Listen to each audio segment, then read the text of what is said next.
Darkseid's story tells the tale of a young Jedi who, after accidentally killing his mentor during training, tastes the sweet, sweet flavor of emerging power and becomes engrossed with the endless possibilities offered only by the dark side. No, wait, wrong dark side. Pity though, as it could have been something epic. It doesn't mean, however, that this Darkseid story is worse. It's just different.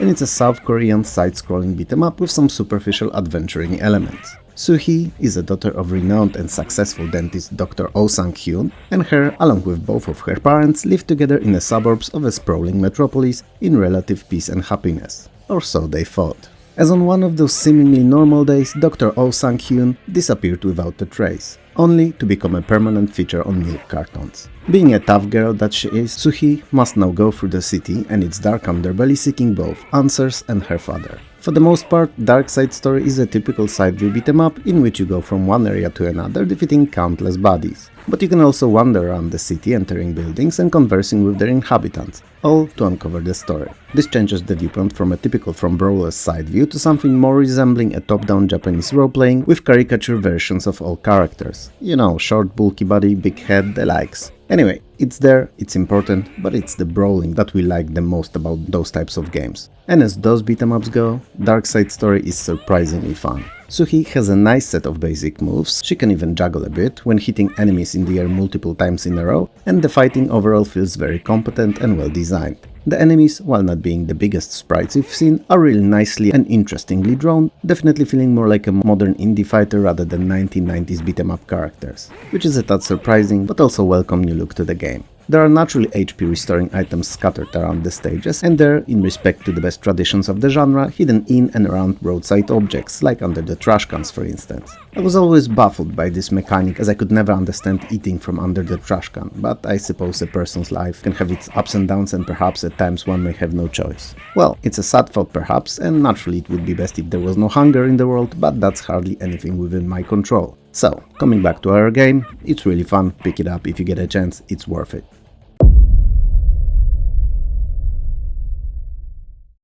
Dangerous Dave games were never really ambitious or technically proficient or great looking either, but they're nearly always fun. And Risky Rescue is no different. It's a side-view action platformer and the fourth game in the long-running series. Delbert, Dave's younger brother, is once again kidnapped by the nefarious and super cool named Dr. Nemesis and kept in his castle, defended by numerous, in most cases horror and nightmare-themed enemies. So, our protagonist will have to battle his way through hundreds of spiders, hellhounds, bats, zombies and other monstrosities in an 11 levels long campaign to save his kin. Dave's equipped with a shotgun and has 6 bullets. Is it not enough or a lot? It's hard to tell, depends how good of a gamer you are, but rest assured, you'll be able to find more. Interestingly enough, reloading takes time and Dave is entirely stationary when he does it, so make sure not to use all 6 bullets before reloading when surrounded by the enemies. And since we've somehow gotten to the evil creatures, when killed they leave medals behind that are collected for points. Other pickups like oysters, radios, TVs, chests, bottles of Jack Daniels and 6 packs of beer among others boost the score too, and every 20,000 points Dave earns an extra life.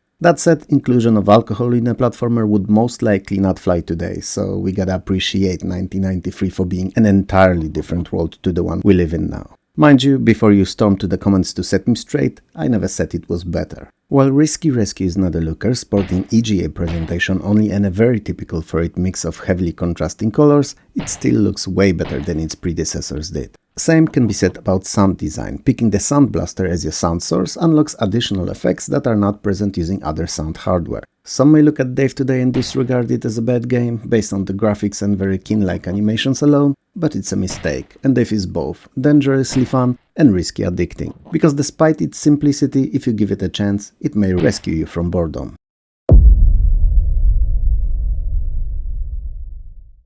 Curse of the Catacombs is a fantasy first-person shooter and the third title in the series of 3D Catacombs games. And while there's nothing really wrong with either of them, it's really disappointing seeing that this third one is only marginally more advanced than the first. I understand that there were only 3 years between them, but back then the technological progress was so rapid that I don't get how a game from 1993 could look nearly identical to the one from 1991. But whatever, in the end, it is what it is.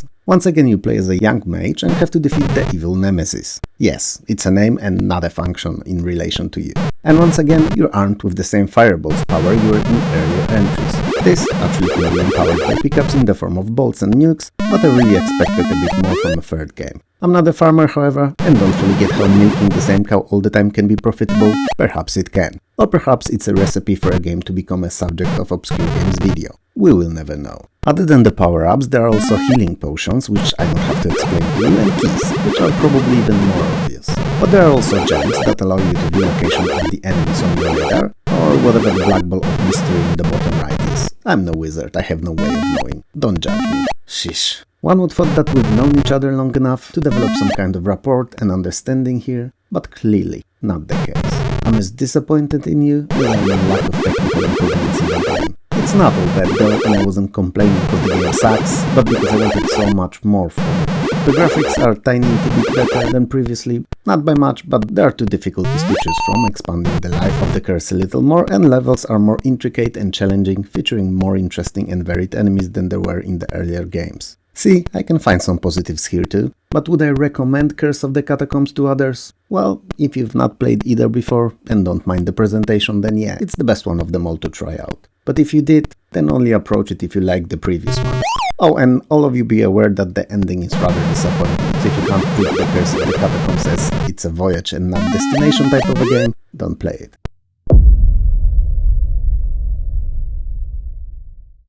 Defender of Boston: The Rock Island Mystery is a game with the worst title screen that I've seen for a long while, and I've seen some really terrible text-based 8-bit game titles. This one's amongst the worst of them. I mean, just take a look. It truly is fugly. Anyway, as the saying goes, it's not the title that makes the game, so let's talk about the product itself. Defender of Boston is a first-person real-time detective and occult mix of an RPG. An unusual pairing that had the potential to be great, but sadly fell short of realizing it in full. It's not bad, don't get me wrong, it's just not what it could be. The game takes place in 1921 and you play as a PI assigned to investigate a disappearance of Fred Black, your agency's associate who vanished without a trace on a rock island. Not a description, name. Along with so-called The Thing, which seemingly is a mysterious artifact of immense and dangerous to humanity power. While the story is not bad and pretty interesting, with some obvious Lovecraftian overtones, nearly everything else seems to be rushed or just lacking those last two coats of polish to shine. I mean, it's more than prominent even in the character creator at the very beginning of the game, where on one hand you've series of interesting and fresh skills to allocate points in, like fast talk, tai chi, listen or ninjutsu.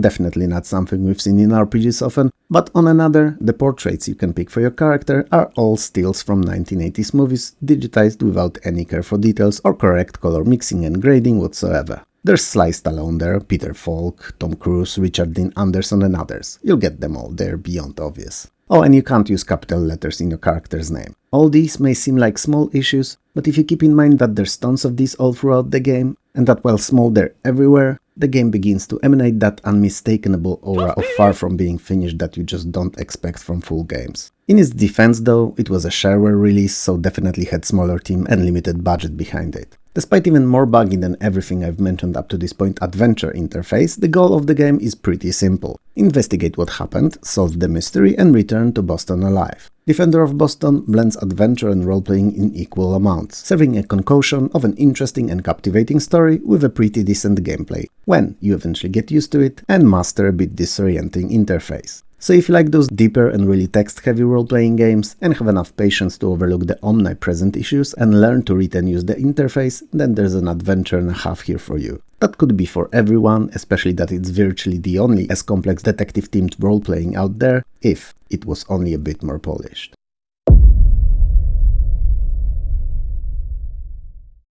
Descent to Undermountain is a very disappointing role-playing based on the Dungeons & Dragons setting of Undermountain in the Forgotten Realms. You play as an adventurer who came to the city of Waterdeep seeking employment from Kelben Blackstaff, city's High Mage. He tells you of mysterious disappearances all over the city and increased activity in and around the dungeon of Undermountain. It turns out that the mythical Flamesword of Lolth, capable of leading armies of the dead from the abyss, is buried somewhere in the dungeon. A terrible overlooking and definitely a fireable offense on the part of the High Mage, but who am I to dispute how the city is run? You also learn that the followers of Lolth, Drow, are seeking the sword too. Fortunately, the sword itself is not enough, and to unleash its power, a spider amulet is also required. And naturally, it too is in the dungeon, broken into 8 pieces and scattered around it. Even if the High Mage shouldn't answer for the earlier, he definitely should for this one. Anyway, as you can probably guess, you have to find the amulet and eventually defeat the Lolf himself. Naturally, as in most other computer AD&D games, you start with the character creator, picking between 6 different races, 4 classes, and assigning points to 6 statistics of strength, dexterity, constitution, intelligence, wisdom, and charisma,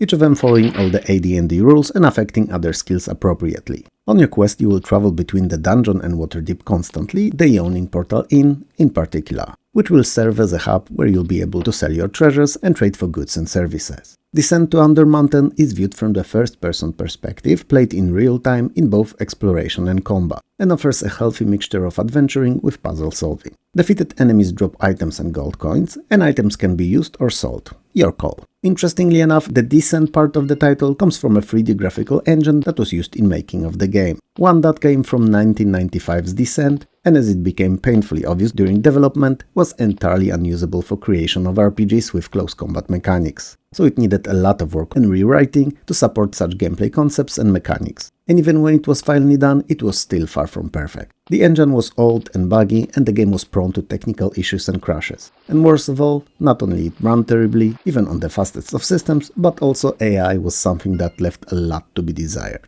All that coupled with shoddy, old even when it released graphics, and way too early predetermined release date, resulted in underperforming in sales and gameplay product. In Descent's defense, it had well-designed dungeons and story, but everything else seemed to be working against it, so it failed, quickly becoming obscure and forgotten.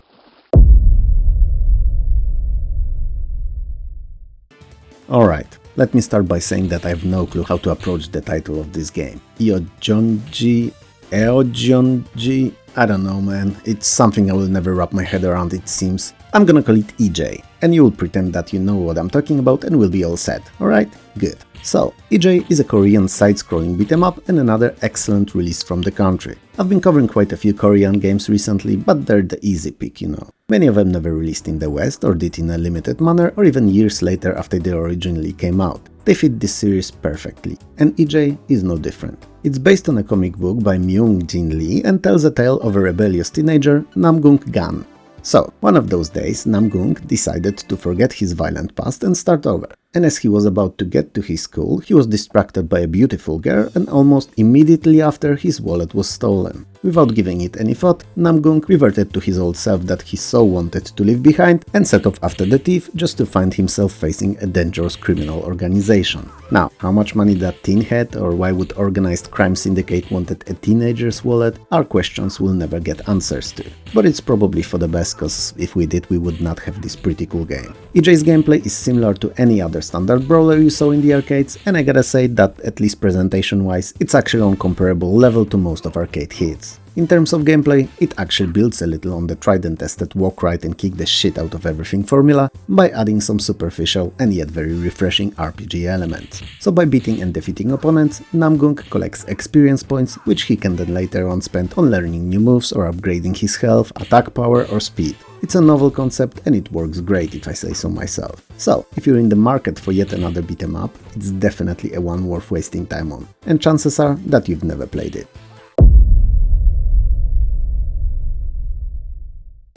The K Gaga, which I've no doubt mispronounced beyond belief here, is another Korean game, this time an action platformer. If you're Korean by any chance and I've butchered the name, please let me know in the comments below. And sadly, unlike most other Korean games that often tend to end up being hidden gems among the DOS's vast library, this one's a bit of a disappointment. You can play as either he or she, Kobe or Komi respectively, and you traverse from left to right through a series of thematically arranged worlds, each consisting of 3 stages and always ending with a boss fight. Kobe is armed with a club and Komi sports a hammer, both equally as deadly, and other than the choice of their arms, both play identically and differ in nothing other than the looks. Interestingly enough, the K Gaga features a simple combo system which allows for chaining of multiple attacks with correct key combinations, and it's definitely not something often present in platformers, at least not Western ones. And these combos can actually come in handy, as enemies tend to come at you in groups, ganging up and pushing you off the platform straight into your demise, a grim mob style. Most of the items available for pickup during gameplay have no additional game-changing effects and are there only to raise your score,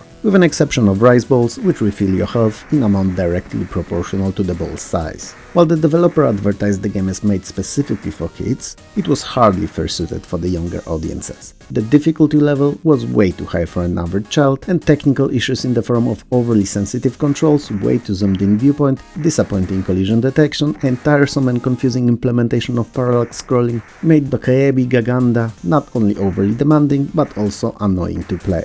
Sad, as the graphics are really stand out in this one, with its large, detailed and generally speaking pleasant to look at sprites. So, unless you're a hardcore collector of all things platforming, or Korean games in particular, I wouldn't recommend seeking it out.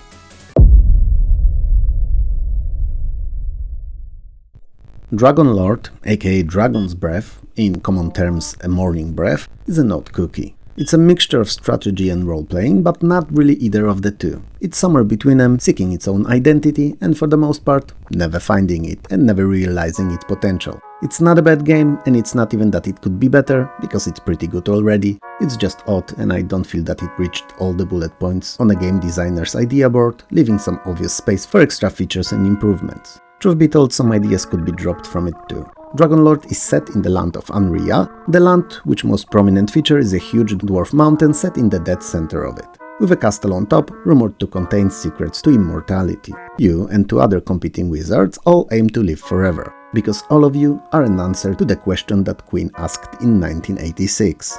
You know, sometimes I wonder if all the silly references I put in all these videos ever land, if anyone notices or even gets them. Well, I suppose it's one of those mysteries that I will never figure out. Unless you tell me that is. That would help. Do it. Anyway, to get to the castle, it is required to reassemble magical amulet that will unlock it, and it is broken in three and scattered around Anarchy. So, whichever wizard finds all three, wins. Sorta, as it's just the first of the two winning conditions. The gimmick to the game is that the wizards don't fight themselves and don't have any armies to do the fighting for them. They can train dragons though, and while it's a long and expensive process which will require a conquering of villages and raising taxes in them to afford it, it is ultimately required for winning. Not only to defeat the opponents and steal the amulet pieces, but also because the second requirement for winning is to have at least 3 active dragons. And theoretically, each of the wizards can have a maximum of 21. The one you start with and 20 others from the dragon eggs in your possession at the game start.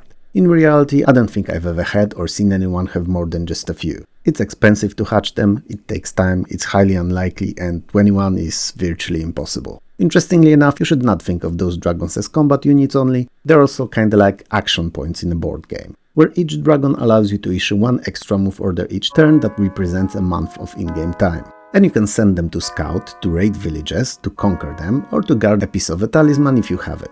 You also decide if the dragon should stay and defend just conquered land or return to you. You can even take control of it during village attacks if you'd like to take more active part in a combat. They're useful is what I'm saying. Other than that, in each turn you can cast a spell on your dragons to heal them or increase their stats, which is a bit odd because in most fantasy lores that I know of, dragons are rather immune to spells. But whatever. You can get into incubation of eggs, check what characteristics the new dragon will have when it eventually hatches. You can increase and decrease populations of villages, adjust tax levels, purchase spell ingredients from traders, and you do that all to win. Dragon Lord is hella weird. Fun, but weird. It's not like anything else you've played in a minute, and sadly it may not grab you as the mix, while it should work, often feels clunky and not really thought out. Should you play it? I don't know, but you should definitely try it.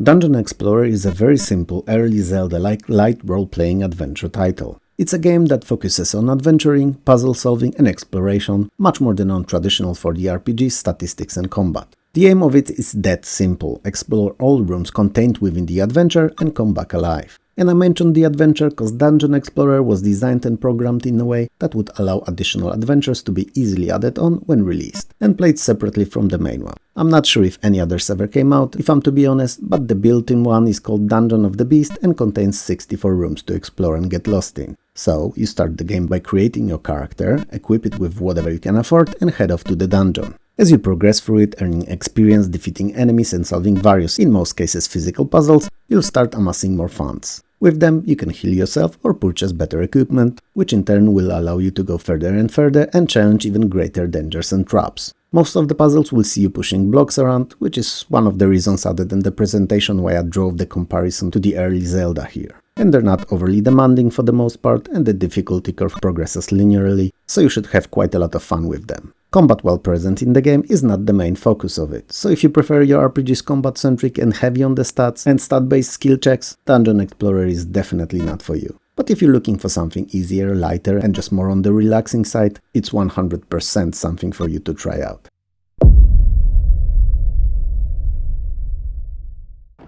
Epic is a sci-fi first-person combat simulator, kinda like my bedroom. It too is sci-fi first-person combat simulator. Anyway, the sun is about to go supernova, and the last chance for humanity is to leave Earth behind and find a new home, preferably far enough to be out of the blast range. So the population is packed into a huge fleet of ships, Battlestar Galactica style, and sets off in hopes of finding a place to settle on. Little do they know, however, that the course that they're on leads through the space belonging to the hostile alien race of Rexons. And Rexons don't take well to unannounced visitors, or any visitors really. They're a really xenophobic race, you know? I mean, you wouldn't ask a Rexon to go and grab a drink with you unless you wanted to come back home with a stab wound or two spilling blood everywhere. Rexons are best kept at a rocket launch distance, and preferably while flying away from them in the same time. Anyway, we've established that they're angry and don't take well to humans, who happen to be flying through their space. So, this part of the plot is where the game begins. Epic is composed out of few action-packed and combat-filled missions, some of them taking place in space, other over the planet's surface,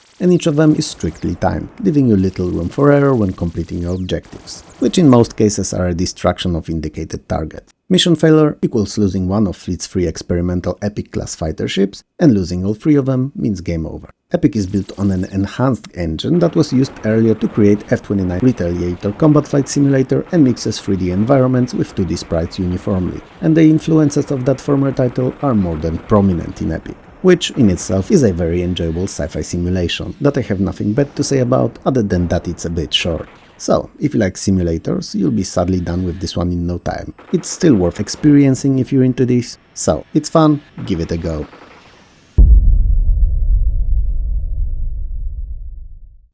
Eternum is a futuristic sci-fi point-and-click adventure game, and it was made by one Hubert Chardot, better known for his Shadow of the Comet and Prisoner of Ice games. A very Lovecraftian games and totally unlike what we'll talk about today. Eternum places you in shoes of Officer Don Jones of the United Forces of Orion, who is starting his vacations on holiday planet Eternum, which is known for being a planet-sized amusement park divided into a set of smaller islands, each representing a different time period in Earth's history. When you arrive, however, and change into a suitable for the first of the time period's costume of barbarian, you learn that the planet has been taken over by Mikhail Nuke, your longtime nemesis. And believe it or not, but the story and setting of Eternum is sorta loosely based on the movie Westworld, its sequel Future World, and later TV series Beyond Westworld. No relation to our recent HBO's Westworld. No, scratch that. HBO's Westworld is based on the old one too, but other than that, the game has nothing to do with the series released decades later. Anyway, cause as usual I'm driving off the path, Don Jones, being where he is, has to navigate Eternum and its 5 islands till he finally gets to the Nuke's lair and defeats him, reducing the story to its most basic, that is. Most of the game is set on a side view 2D background, same as majority of adventure titles are, with some overworld sections played in 3D view, where you can actually be attacked and have to defend yourself by shooting at the approaching enemies. When the game released initially in 1992, it lacked mouse support, and all the commands had to be issued by icons at the bottom of the screen using keyboard, which was more than annoying if you ask me. But a year later, along with the fully voiced CD release, came along awaited and desperately needed mouse support. And finally, Eternum was playable. I mean, technically it could be played before, but not by me, I had no patience for it. Anyway, I don't want to blame the control scheme of the original release for it, but Eternum never really gained any wider popularity, making it a rather obscure and little-known title. Which is a shame, cause other than the aforementioned issue, it's actually pretty fun to play and follow. It's perhaps not too sophisticated, but otherwise captivating plot. Presentation-wise, the game is excellent, perhaps not on the level of LucasArts' same year's Day of the Tentacle, cause hardly anything could compare to their games, but it's beautiful. It features lush backgrounds, masterwork sprite animation and appropriate sound design. Not to mention totally unexpected 3D first-person sections. Damn it, I did mention them. Oh well, it is what it is. If you're a fan of adventure games and somehow managed to skip Eternum in 92-93, grab the CD release and give it a go. It'll be a time well spent, I promise.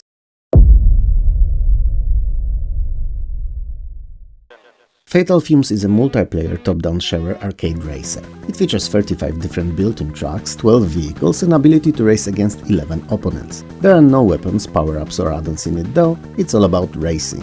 About taking corners the best, most optimal way and pushing to the finish line before anyone else. It's worth pointing out that while Fatal Fumes may not enchant with its graphics, especially in 1996, when low-res 2D presentation was slowly becoming obsolete and everyone was either turning towards high-res or full 3D, often both, but technical deficiencies aside, what makes Fatal Fumes worth a look are two things. First of all, included level editor, which not only allows you to create the levels of your heart's desire, making them ice, desert or countryside themed, and adding various features or hazards like jumps or puddles of water. But also, and that's the biggest feature of the editor I can think of, not found in many other similar tools for the time, was the 3 levels of editing, meaning that the tracks could have drivable surfaces at 3 different heights, effectively creating tracks with roads that could go one over another. It may not seem like a lot now in 2024, but in 1996 it was the bomb, as your creations could have additional depth to them. And yes, terrible pun intended. The second thing that makes Fatal Fumes worth a look is its playability. Yeah, it's simple and yeah, you can hardly overtake the opponent by screen slam the way you could in Micro Machines for points, but the racing itself, provided you're playing against another person, is just fun. And that's the most we can hope to get from any game. Fatal Fumes is not a great looking title. The sounds are there and are okay, but also nothing out of ordinary, and the CPU drivers are nothing more than you'd expect from any average racer. But if you get a friend involved and there's 2 of you racing on tracks of your own creation, it's easily a game to take up a whole afternoon.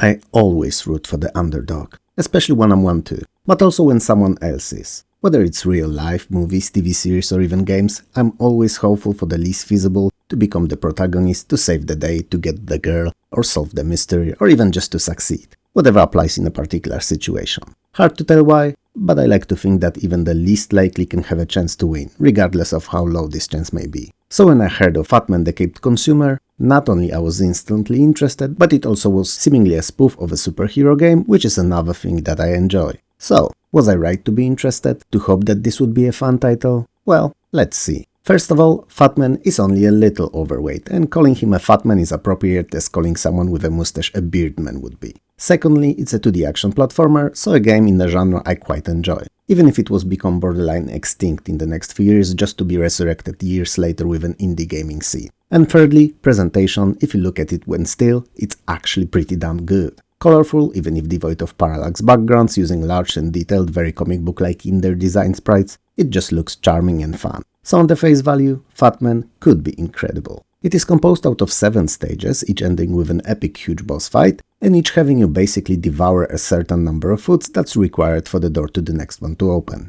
That's pretty much it, you're controlling a snack-munching superhero. Story-wise, your wife has been kidnapped by the evil corporation Findicate, which is an obvious play on the words Fin and Syndicate, so an organized evil entity focused on ridding the world of all that are non-conformist in terms of their weight, at least when compared to the company's beauty standards. There's clearly some kind of a message here, but I'm not sure it's a good one and if I even want to talk about it at all. Anyway, since your ball and chain requires saving and you're the superhero we deserve, and they are willing to trade her for so-called duplicator device, along with its full documentation no less, you put on your blue tights, mask and cape and head off to rescue her. Each of the 7 stages is pretty big and they're filled with various enemies to the brim. So rats, birds, bats and any and all kinds of seemingly peaceful creatures all turned against you. Fortunately, you have an arsenal of various attacks to use against them. Some utilize your tummy, burps, or even landing on them butt first, so if you're careful and persevere, you should be able to save your boo. Touching spikes, water, fire, or the enemy in any other way than while trying to annihilate it will cost you your life. Which given your superhero status is that odd, but since you're you, it's not gonna happen, right?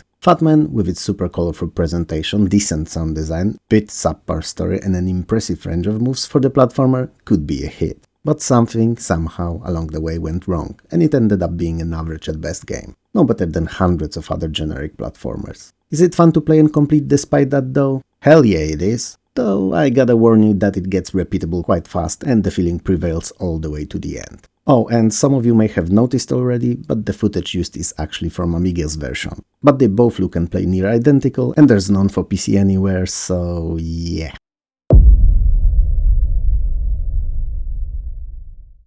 First Queen 4 originated in 1994 on PC-98, a Japanese-only computer. A year later, somehow, for whatever the reason, it managed to land on PC. Given the source machine, very limited, practically non-existent distribution and advertising, it became instantly obscure. While the fact that it only released in Japanese, so one of the world's easiest to learn languages, may also have been a contributing factor to that. And yeah, I know what I said. It's sarcasm. I've tried tackling with the language along twice, first around 14 years ago and second time 3-4 years back, and despite having built a very solid base, I never went past asking where's McDonald's or the library. And only one of the two may ever be useful to me if/when I go there. And it's not gonna be a library. I am not planning on eating in McD's there either, so perhaps both are as useless. Whatever, let's focus on the game here. So, First Queen 4 is a top-down real-time fantasy strategy and role-playing mixture taking place in the land of Low Greece. The land that was peacefully inhabited by elves, dwarves and all kinds of other magical creatures. Eventually, however, humans arrived.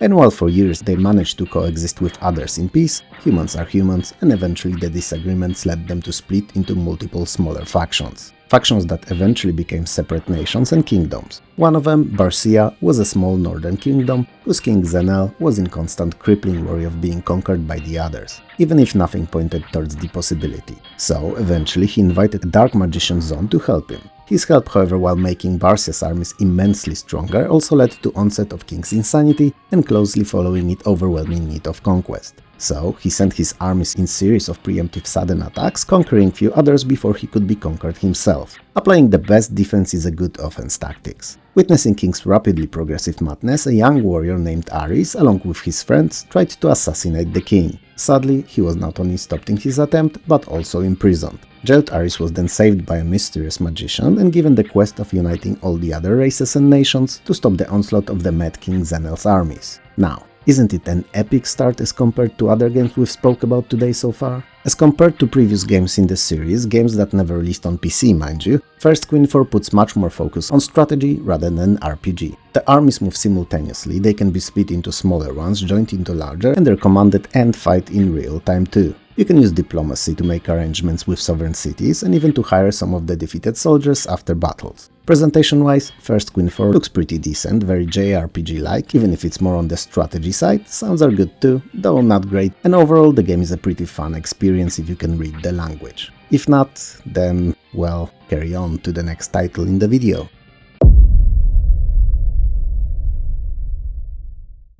Ecstasy, which is written way different than you think, is a standalone version of Brain Bowler puzzle minigame from an earlier Purple Saturn Day game, extracted, expanded and playable in 1 or 2 player mode. It is also a cerebral sci-fi action puzzler that you will either fall in love with or hate. It depicts a huge female android head in the middle of the screen and series of network wires connected to it, buttons and switches symmetrically on right and left. The goal is to restore all sensory functions to the android, and each level has a different set of them to work with. The game is always played in 2-player mode, either against a friend or CPU. So you'll be guiding electrical pulses through wires, after these wires have been woken up, so to say, that is, and you'll have to set switches in correct positions, then reactivate the wires, all the while making sure that the electrical sparks wouldn't blow the fuses, as this may require regenerating, slowing you down considerably. And it's not something we'd want in a competitive game. You can also steal opponents' fuses if you manage to, but that's more of an advanced gameplay concept rather than something for your first few attempts. Same as summoning sparks on the opponent's side to keep him busy, or jolting opponent's control cursor so that it would be more tough for him to act. As the android is gradually reactivated, it starts showing different facial expressions and emotions as visual indicator of progress. Now, I realize that all I've said to this point sounds ridiculous and seems to make not much sense whatsoever, but it's only partly fault on my side. The thing with Ecstasy is that it's same as the Matrix was. So as much no one can really be told what the Matrix is and they just have to see it for themselves, no one can be told what Ecstasy is. They just have to play it for themselves. So, let me leave you with this. Whichever the pill you would pick when deciding about Matrix, if you like puzzle games at least a bit, especially those action-oriented and sci-fi themed, try Ecstasy out. Give it a game or two, and if you don't like it at the end of it, move to something else. Though I have a feeling that you may find it to be quite an odd, quirky fun pickle.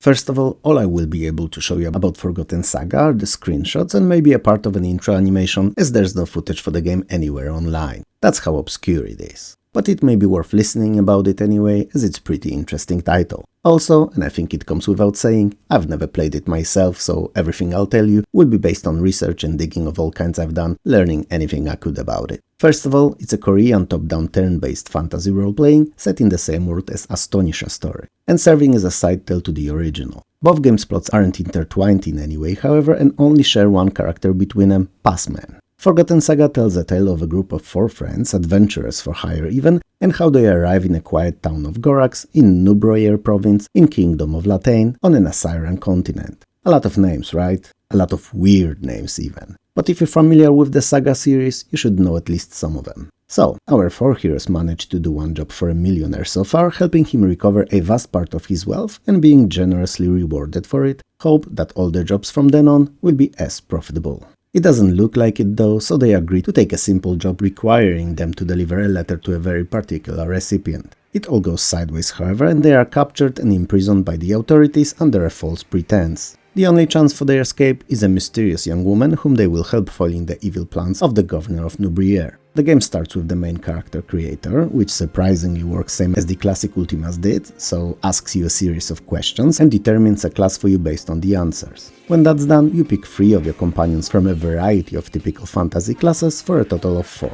It's worth noting that you have 2 extra empty slots for temporary party members that will be joining you in different parts of your adventure. Interestingly enough, unlike most other JRPGs, if I can even call a Korean game a JRPG, Forgotten Saga is much less linear. Most towns and cities offer quite a few different side quests, many of which rely on your character's classes or even entire party's reputation. Even more so, the main quest is not even immediately available and you have to complete series of smaller tasks to reveal it. Which in my books is an excellent idea, as it allows you not only to familiarize yourself with the inner gameplay mechanics, but also the atmosphere and tone of the world the adventure is set in. Especially that you'll quickly learn that many of your choices, even those that appear to be seemingly irrelevant in the grand scheme of things, may be quite impactful and change the outcome of whole quest lines. That kind of freedom, unseen in Eastern games back then, brought a whole slew of issues, namely bugs. Bugs here, bugs there, bugs everywhere. And if there's one thing the very few who played the initial release of Forgotten Saga had to say about it, it's how bug-ridden it was, often near unplayable because of them. Sure, the game was re-released a year later for Windows, patched, and saw a steady release of additional fixes for a short while, but not only it didn't manage to regain the faith gamers put in it, but was never also debugged in full, and even in the final version, some small issues prevailed.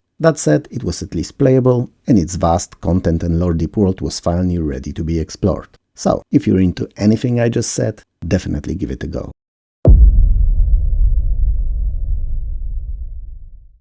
Eye of Horus is an Egyptian-themed action arcade shooter platformer in which you play as the titular Horus. King Osiris's brother Set is your uncle. Consumed with jealousy, he kills your father Osiris, dismembers his body, and scatters the 7 pieces of the corpse throughout the ancient tomb. I really don't want to swear in these videos, but that's a dick move if you ask me. He kills his brother, then cuts him into pieces and then spreads those pieces all around the tomb. Do you know how much work and effort something like that requires? You will soon, when you play the game, cause that tomb is gigantic.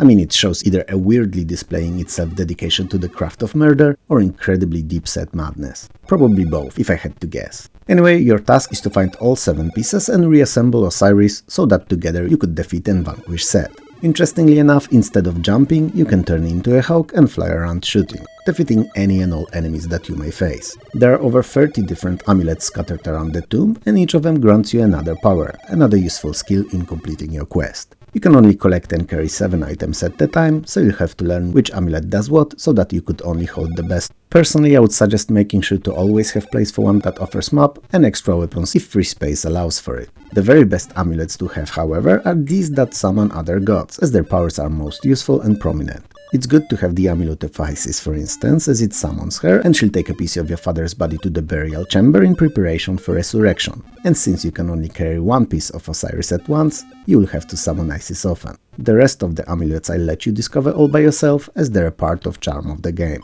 Chambers that the tomb is built of are connected by lifts, which is an odd game design choice given it's supposed to take place in the ancient times, but whatever. You can use them to move between the levels, but to do so, you will always have to revert to your human form, which actually slows the pace of the game down considerably. Graphics-wise, Eye of Horus may not compare favorably to its Amiga or even Atari ST versions, but by 1989 it looked pretty decent on PC too, even if it sounded terrible and could really use a complete sound redesign. All in all, Eye of Horus, while not groundbreaking, is pretty decent and interesting and fun to go through if you like those kinds of platformer shooter mixes, especially unusually themed ones.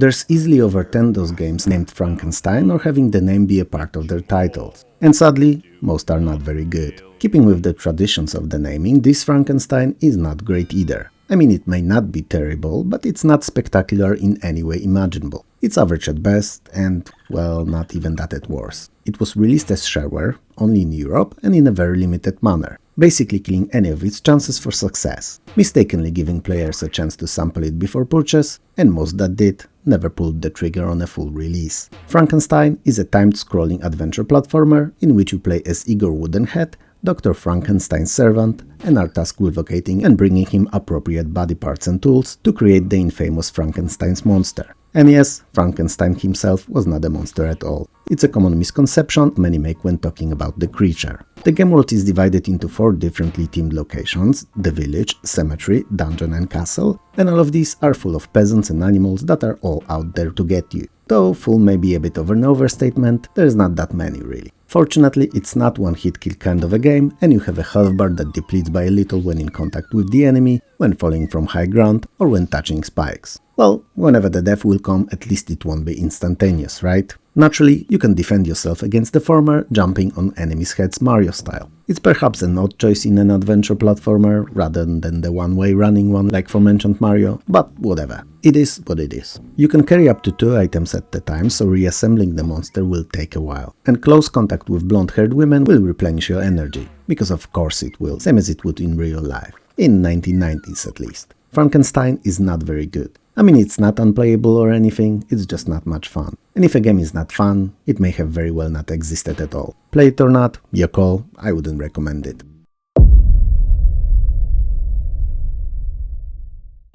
Released 2 years after it originally dropped like a meteorite on a beat-style Biden beat-em-up slash brawler market on the Amiga, bringing very junky and rough, but so fresh-tasting addition to the genre, Franco the Crazy Revenge is just that. A simple, very basic story of a revenge told via side-scrolling breaking of noses, kicking of asses, and a general whoopassery. I'm not sure if it's the best genre to tell any stories, but it's definitely a good vessel for fun action-packed romp. It's a game for 1 or 2 players, in which you can play either as Franco or Alex, a pair of buff dudes living in Stettin, Poland during early 90s, in a time when country just freed itself, nay, crawled from underneath a communist Soviet's crusty heel and slowly started exploring what it meant to be truly free and moist. Not necessarily in the most reasonable way, but after years of hardships, it's difficult not to occasionally choke on freedoms you indulge yourself in like a malnourished child. It was a transitional period that was important to all Poles and led to years of progress. Our hero's friend was killed by local mob stags, so Franco and Alex, as you do, departed on a bloody trail of revenge.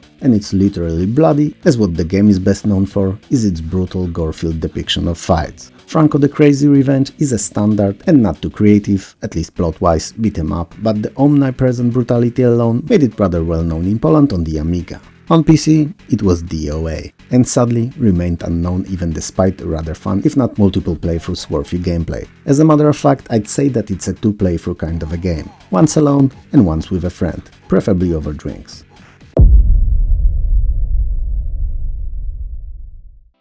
Gumbus is one of the first Portuguese DOS games and an ecological themed puzzler. Nope, no, it only pretends to be a puzzler. In reality, it's an arcade game that uses puzzling to tie all the arcade bits together, if that even makes sense. Anyway, it tells a tale of imminent ecological catastrophe created by humans, so something we should be very familiar with today, and small creatures called Gumbus, which are the only ones capable of saving the planet, as they possess a magical crystal that contains memories of a clean planet within it, of all plants and animals and how Earth used to be before we destroyed it. The images have to be released from the crystal to the outside world to purify and transform it into what it once was. Over time, however, the images got distorted and damaged and need to be cleaned and repaired before they could be released. Gameplay revolves around cleaning the images of the distortion, mainly by using various Gumbus and their special skills. So Gumbus Wizard, for instance, depending on which colored potion you will drop on him, will cast different helpful spell. Gumbus Mover places indicated tiles in their correct location on the board,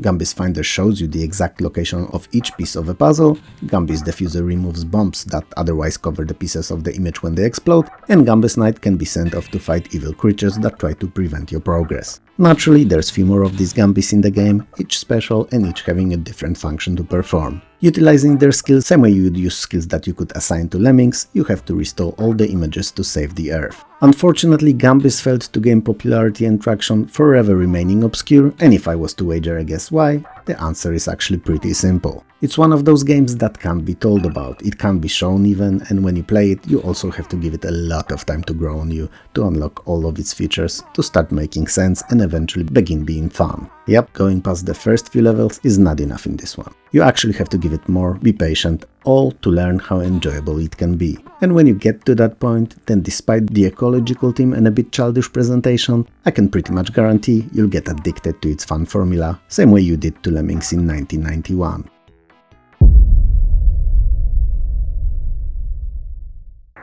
Global Conquest is a top-down turn-based strategy, conquest and exploration game. And while it may not be one for you to play for years on end, it's definitely good and fun enough to keep you engaged for the few weeks that you'll give it. In simplest possible terms, it's a world domination board game taking place on an unexplored planet. The goal is that simple too, to conquer the planet before any of your CPU or online human-controlled opponents do. To achieve that goal, you have to utilize many of the available military units, from land-based infantry through submarines, battleships, all the way to the aircraft carriers and few others. Using these, you must mount your offensive smart enough to grab as much terrain as possible while keeping yours safe in the same time, especially your so-called COMCEN, which obviously stands for Command Center, because if it goes down at any point, it's game over. So, while you may be bleeding units and terrain left and right if something goes astray, losing battles one after another, and nothing will happen really. Well, other than your honor as the best strategist out there being stained, that is. Losing COMCEN is like losing a king at chess. It's a failure, is what I'm saying. Each turn will see you engage in various activities other than the warfare too, stuff like managing your country, in particular economy of its cities, diplomatic relations, treaties and alliances with others, and even espionage or various random events. These random events are picked by pulling cards, which are available every 5 or so turns. They come from a very deep pool of different situations to tackle. Some may be seemingly innocent, stuff like Pope visits, others are battle fatigues, plague or drought, or even taxpayer revolts, and various other happenings, good or bad. Global Conquest is an interesting take on a global wargame, and if you don't mind it being a bit simplified in terms of the number of different kinds of units and a very basic board game style of gameplay, then there's a lot you will find in it to love. Graphics, while high-res, are EGA only, and sound design is rather basic too, so it doesn't present itself to be particularly attractive. That said, it's a strategy board game first and foremost, so it doesn't really need flashy looks or orchestral soundtrack either, and it's good enough for it to be competent in its gameplay design only. If you like board games, you're gonna have a great time with Global Conquest, I'm sure of it.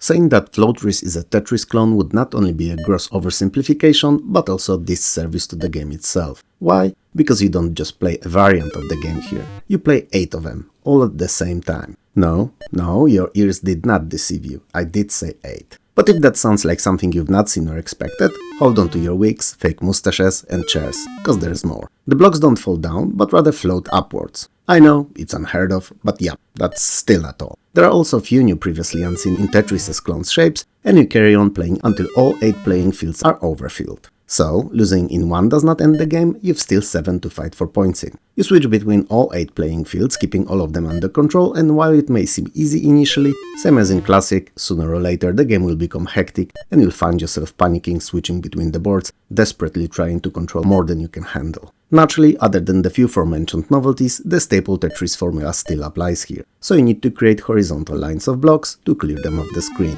Each of the playing fields has their own queue of upcoming blocks and shows the next 2 that will appear, allowing you to strategize and prepare for what's to come. I think that Floatris is one of the most ingenious and fun takes on the classic, and a lot of fun. Even if you're panicking half of it, desperately trying to hold your liquids in while playing. Floatris is perhaps not as good as Tetris 99 that Nintendo premiered a few years ago, but probably close second, in terms of innovation to the formula, that is. I could say here that the Floatris' presentation is quite nice too, using VGA graphics, but honestly, it's nothing special. Cause while it does display plenty of colors and gradient on the background, it's just blocks, you know. Nothing else, just small colorful squares, so hardly anything worth mentioning. One way or another, Floatris is one of the more creative takes on Tetris, and if you enjoyed the original, you'll love this one too.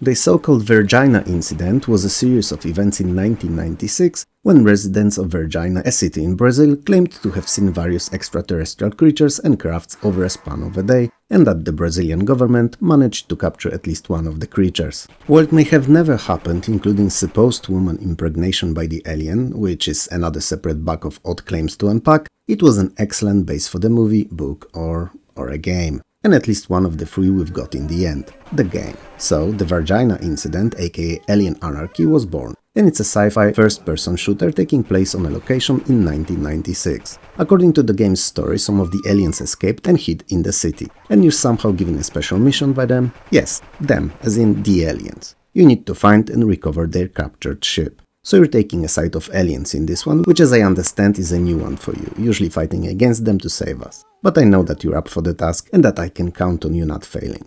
I'm Batman. Okie dokie, Batty Buddy. Good news everyone, Bruce said that if you happen to fail, he will come and rescue you. So, there's that at least going for you. Anyway, on your mission you'll need to face the Brazilian military, try to rescue captured aliens and recover their spaceship. And as you go through the game and story will unfold, you'll learn that there's an underground city of Stone Drum in Brazil, and it's where humans and aliens supposedly work in unison. Why and what are they working on there? Well, that's something for you to discover while playing. And you'll have a lot of time for doing so, visiting various real-life locations like Rio de Janeiro or Sao Paulo to name a few. Alien Anarchy's FPS combat is not the best I've seen, and definitely could use some polish, but it's not unplayable or broken in any way. Perhaps the enemies could be more varied and less bullet spongy, but other than that, it's a standard fare for the genre. One thing that's definitely lacking is number of available weapons, as you only get 4. And while it could be argued that the standard army armament would only use few guns in real life too, it does leave you wanting a bit more. The Vergina incident is a bog standard shooter, and it doesn't really do anything better than the genre average did by 1996. It's no better or worse than games that came out then. Thing is, it dropped in 1998, when we had Quake and few other full 3D games out already. And another 2.5D one was not really something that the market was hungry for, and as such, it easily found itself on this list.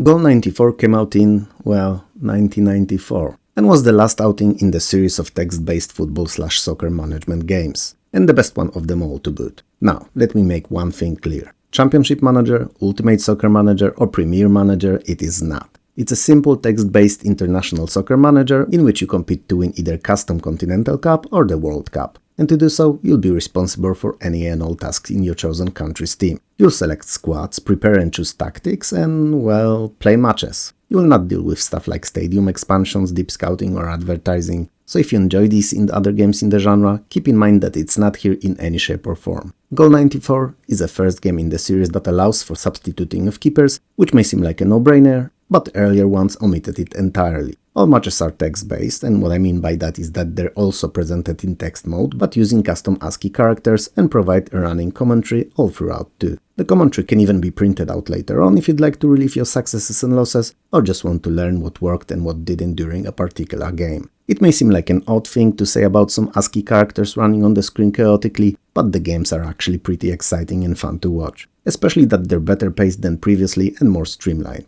Players are described with more detail and easier to read stats than in previous games, and the new by 1994 World Cup rules have also been implemented. Every season some players will end their careers and some new ones will join your B team, hoping to eventually find their way into your primary squad. Who is Goal 94 for if by 1994 there were other, arguably more feature-rich, better-looking and playing management games available? Well, it's difficult to answer really. It's for someone who loves the genre and wants to try all of the games in it out, for someone who's tired of overcomplicated or too convoluted games trying to do way too many things at once and failing at the most important one of them all, enjoyment. Or for someone whose PC was really outdated by 1994 and still wanted to experience a fun and deep management game running on their potatoes at a reasonable pace.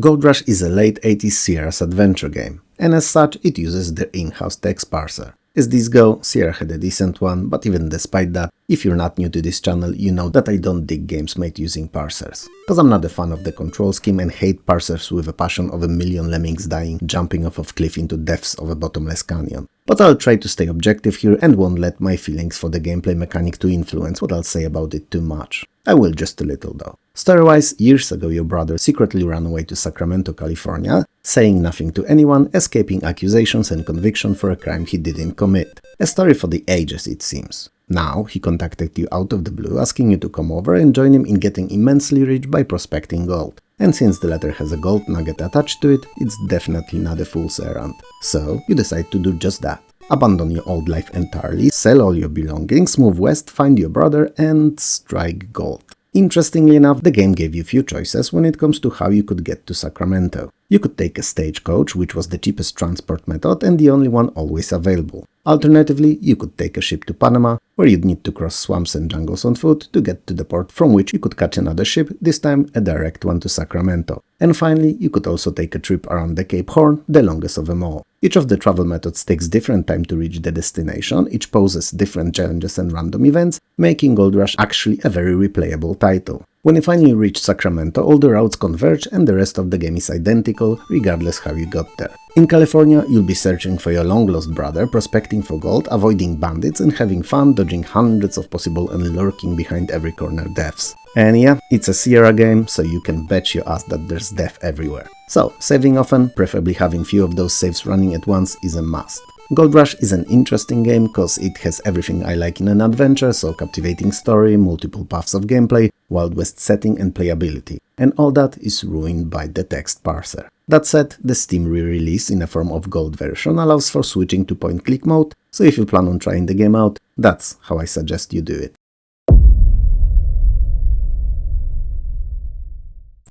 Graveyard Edge is like Brutal Sports Football or Blood Bowl, just years earlier and not as good. It's a variation on American football with monsters, elves and wizards mixed in for good measure. Oh, and the ball is not a ball at all, but an eyeball with legs. I know what you're thinking. Perfect. And it is, well-fitting style-wise at least. And if you're gonna play as monsters, the ball's gotta fit the bill, right? Same as in any other football game, points are naturally scored by carrying the ball, the eye I mean, across the field or by kicking the shit out of your opponents. No? Wait, the latter is not in football's rulebook, I think. Is there even such a thing as a rulebook for it? Whatever. Even if it's not there, it's what the best about Graveyard Edge – violence. Each of the players is different and all have different characteristics describing them, and directly influencing the situation on the pitch. So, some may be faster but less resistant to damage, while others may be slower but walking tanks. Same way, some may be able to deliver efficient killing blows, while others may be resistant to them, to a degree at least. When deciding on a squad for a game from your roster of players, you can always decide who'll make it, picking them player by player or by choosing one of the few pre-made selections optimized by strength or stamina, for instance. Despite the omnipresent violence, there are actually various plays in the playbook that you can try to carry out, and you can even edit some of your own. There are also different fields that you'll get to play on, and they differ in features, making a match on each feel distinctively unique. Gameplay-wise, Graveyard Edge is a very similar to the game it's based on, so American football, meaning that the flow is interrupted quite often. Especially that there's only 4 players per side and interruptions happen after each beatdown too. So it feels at times as if the match was progressing much slower than it actually is. All because you keep loading in between each of them. And while it's not a game-breaking issue, it's definitely annoying. The graphics are not great, but aren't terrible either. They're the dead center average that the EGA could offer in 1989. Sounds are. Yep, that's all about them. Overall, presentation is a bit disappointing, even if not bad per se. Oh, and did I mention scrolling? I didn't? Good, cause there isn't any. The game switches screens in predefined points and it's as confusing as you can imagine it to be in a sports title. Especially that the quote-unquote action can happen off-screen too. So, let's say you're running with a ball, excuse me I, and you have no idea what's happening where you're not seeing. And it's precisely where 2 of the opponents may be giving their best to one of your teammates, showing him why having a straight nose and all teeth is not a perk whatsoever. Graveyard Edge can be fun, but it can also be really, really annoying. So I'm not gonna advise you on it. If you're curious, try it out and then decide if it's something you could enjoy for longer play sessions.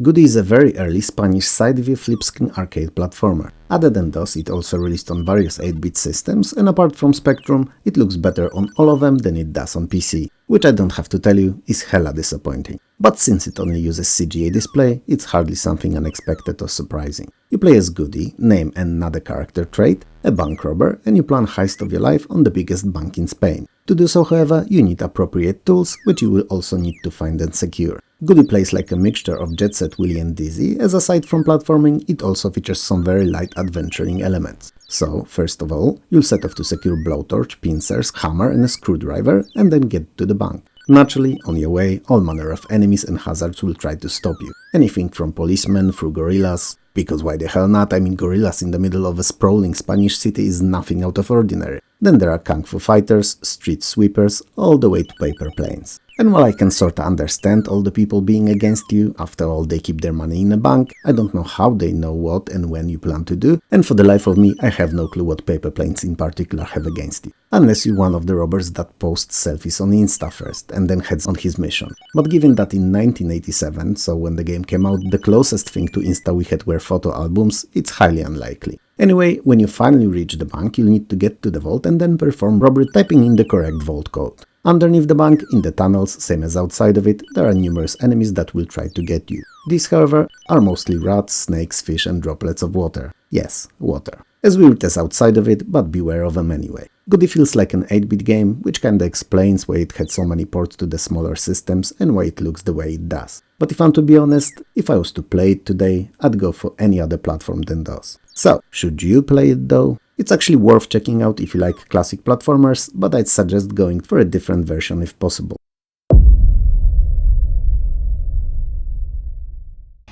GT Racing 97 is a pretty fun arcade racer. While it may not be as good as Screamer 2 or the Need for Speed, and was largely ignored by most gamers because of the two classics, it's good enough to stand on its own and provide quite a few hours of fun. Especially that similarly to Screamer, it features a split-screen 2-player mode, which may need a bit beefier machine than single-player, but if your PC could handle it back then, it no doubt was a fun time. And trust me, compared to the earlier two, GT Racing 97 had very reasonable hardware requirements. The game features 9 cars to choose from, and while they're sporting stupid sounding names like Cougar, Terminator or Blue Blood to name a few, Eki and I will quickly pick up on what they actually are, and find their favorite Porsche 911, Lamborghini Diablo or Ferrari Testarossa among them. All of them naturally differ in how they handle, but the top speed seems to be for the most part very similar and somewhere around 300 kph. The tracks come from 8 countries and are divided into 3 continents. Only Canada and Brazil are available at start though, and you'll need to unlock the others by beating the championships that consist of number of races in different countries. There are 3 difficulty levels to choose from, but you should never go for the lowest, as I consider it more of a tutorial than a real choice. The racers don't try to overtake each other at all, there's no traffic whatsoever, and the maximum speed of all cars is severely limited. The other 2 modes are all fine and work well, though as per usual playing against a friend is the most fun. Interestingly enough, there are 3 kinds of damage in the game, all indicated separately as body, engine and wheels. So while GTA Racing 97 is definitely not a simulator, it does not allow for an all-out crazy maneuvers, and you have to keep all 3 parameters in check during all races. Presentation-wise, GT is decent. The graphics are colorful, roadside decorations are a mix of 2D and 3D objects, and the feeling of speed is definitely there, so there is nothing to complain about in the looks department. Sounds are a bit meh, the cars seem to make tad weird noises, but not to the point of being annoying or distracting. They're just not what you expect them to be, at least to me. To summarize, there's really nothing special about GT Racing 97. It's a good, a bit above average racer that is quite fun, and if you don't have access to bigger and better games in the genre, you will not be disappointed with it either.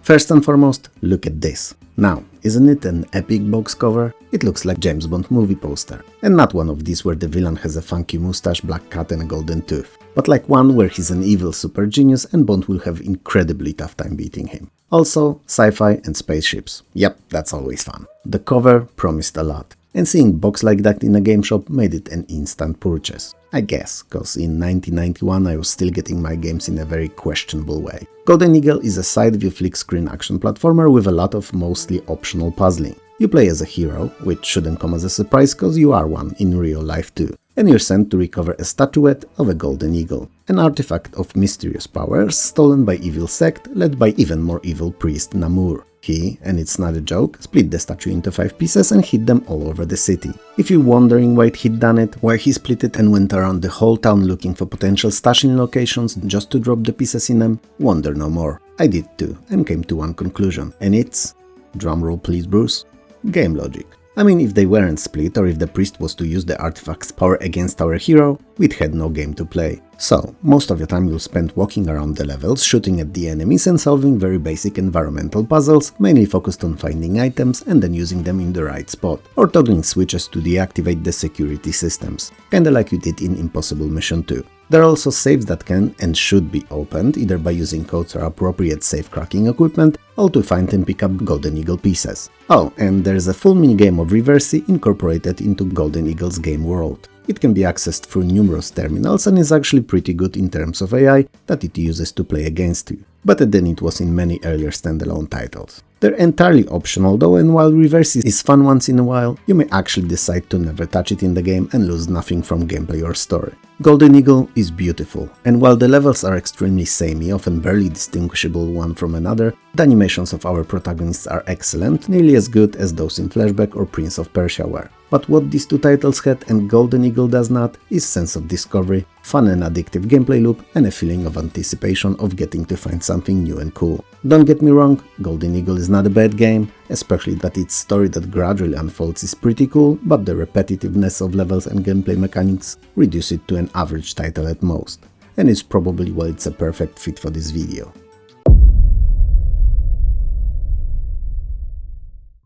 Guardians 2, same as Golden Eagle, was made by Lorisiel, and while it's an entirely different game in a completely different genre, it shares something other than the developer with it. Namely, it too is quite average quality and gameplay wise. It's an unusual top-down puzzler that's a mixture of Tetris and Origamo. Origamo coincidentally being another of those obscure games that I think I should cover sooner or later. Anyway, in Lorisiel's style, Guardians are a little bit confusing, all over the place, and take a long while to get used to and even longer to learn. The idea here is to join blocks of the same color to remove them. But gameplay doesn't take place on a freeform empty field like in Tetris, but rather sorta checkered board with various holes and obstacles on it. And you have to constantly keep those in mind while placing blocks. It convolutes the original's formula a lot and makes it more cumbersome and annoying than fun. Even more so, cause you'll need to constantly rotate them to find the right pattern to fit them on the board. It's definitely a game for a hardcore Tetris masters, rather than people such as myself who like an occasional round of Tetris but don't look for it to be any more challenging than it already is.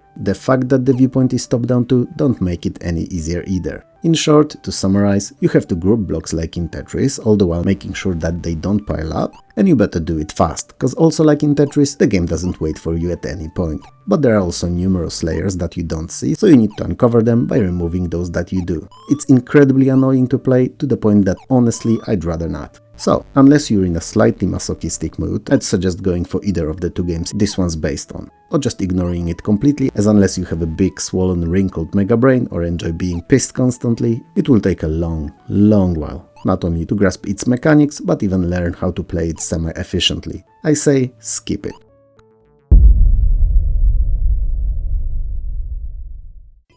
Heaven's Dawn is an incredibly obscure Taiwanese point-and-click adventure game. If you've not heard of it, don't worry, virtually no one has. And if you did, then I salute you. You are a walking classic video game encyclopedia. The obscurity can be credited to it getting an English translation from Australia, so that the adoption to the West was very slow and practically non-existent in Europe, at least via official channels that is. You play as Jeremy, painter from New York, who's on holiday and accidentally learns the story of God and sins of the humans from an old beggar sitting on a sidewalk. As he finishes his story, he disappears and you're left with the necklace he had on him, mysteriously transported to the cursed fantasy land in the middle of an empty castle. Empty, as in devoid of life, but with everything else right where it was. And the only signs of any life in it, and the King Drew III and his daughter Princess Cassandra, are the scattered around it diaries. To return home, you'll have to figure out where everyone's gone to, what's behind the disappearances, and save the world from God's wrath by finding out how to break the curse. Other than the story, which starts off pretty interesting, the entire game is your box standard point-and-click adventure. And by standard, I mean literally, done correctly by the books with nothing special about it. The story, while interesting initially, gets flat really fast, there's no intricate puzzles of any kind, and the humor is completely absent from it too. So chuckles as found in Discworld or LucasArts' games are not something you'll get to experience in Heaven's Dawn. It was made to work, and it does. Work, that is. And the only thing that it has that most other adventure games don't are the few mini-games, which, while simple, are fun for what they are and are not quick-time events. Graphics and sounds are excellent, with a lot of attention put to them, and fit nicely within the overarching atmosphere of gameplay. If you're a fan of point-and-clickers, you're most likely gonna complete it and like it, but if you play them occasionally from time to time when there's nothing else out there, or when you're in the mood for one, then there are way better titles to try out. The Legend of Kyrandia, Discworld, The Secret of Monkey Island, and that's just a few.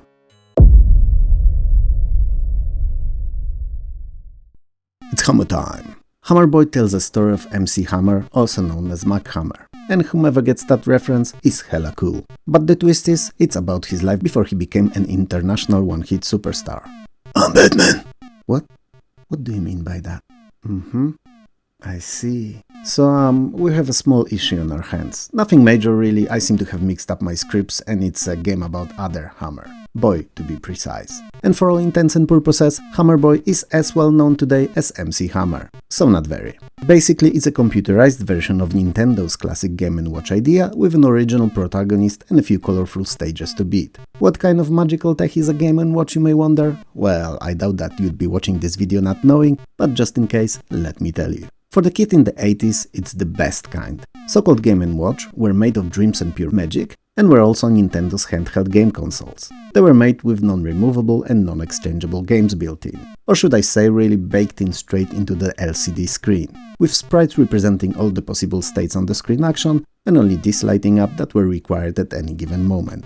I mean, just take a look. That's what I mean. Mickey picking up X, for instance. Simple and very limited in its design concept, but oh so addicting. And Hammer Boy is similar. You've 4 stages in the game: fort, battleship, castle and space base, and various enemies thematically appropriate trying to conquer these. And you have to move our little protagonist to correct pre-assigned spots to hammer the invaders down. You see, violence back then was a very open-ended issue, meaning it was open to experience and it did not end with any certification, regulations or nothing. It just was. Well, until Mortal Kombat and Snatcher, but that's a story for an entirely different video. Hammer Boy's gameplay doesn't change between the levels whatsoever and is largely rinse and repeat of itself on different backgrounds. Now, can you see where the issue with Hammer Boy is yet? It's boring. Because the whole hype behind original Game & Watch was that they were portable and offered a simple score challenge type of a game that you could compete in against friends at school or with sibling on those long family trips in the car. You know, outside.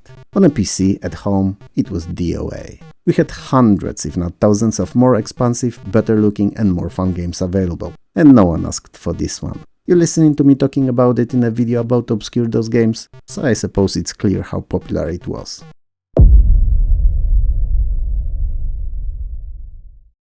Guardians of Infinity to Save Kennedy is an interactive fiction type of an adventure game. And they are better than those of the Galaxy as they protect the Infinity. I really wanted it to sound more epic, but here we are. That's the best I can do. Anyway, it features a very elaborate and quite captivating plot. Personally, I'm not big on interactive fiction games where you have to type in commands, but as these go, this one's special and definitely worth a look, even if not the most straightforward one to control. As the title may have given it away, you gotta save President Kennedy from assassination. If the choice of words to this point hasn't killed this channel views already, the word starting with K that I just used definitely did. So yeah, bye bye. Story-wise, in 2087, a genius inventor-physicist, Great Combo Hemostat, created a time travel machine. He assembled a group of uniquely qualified individuals, convinced them to join, named them Guardians, and sent them back in time to prevent the titular occurrence. All that to stop the chain of events that started with it and will bring a catastrophic in-consequences space-time rift in the future. The stakes, as you see, are quite high. You communicate with your agents out of time by typing in verb commands and then observing the results of their actions and replies most of the time shown with walls of text. Each of the agents has to be addressed by the first name so that the game could process who to send the commands to, but when you get the replies, it's not clearly indicated whom is it from, so you don't get the same treatment. If that wasn't enough, Guardians of Infinity run on a very unforgiving timer, so it's best to save often to make sure not to have to replay the whole game if you'll make a single mistake somewhere along the way. And you will make a lot of this if you won't use the manual. It contains valuable and necessary information on locations and schedules of all key to the plot people in relation to that in-game timer. And not using it is like taking hundreds of shots in the dark aiming right, while knowing for a fact that your targets are on the left. So, perhaps a ricochet can hit one of them by a sheer stroke of luck, but chances are very low and most of these shots will go nowhere near them. Majority of the story is unveiled between the lines of text and it gets your imagination going, plotting how to best utilize your agents and solve various situations in best ways possible. That said, once in a while you're treated to a static EGA graphics screen that looks like something torn straight out of ZX Spectrum screen. They're not great, but a nice refresher between the constant onslaught of letters. Even if tackling a bit controversial and sensitive subject and burdened with a bit clunky controls, Guardians of Infinity will definitely be a treat to all fans of the genre. If you're not one though, I can't see you nose deep in the manual, typing in hundreds of commands, so skip it.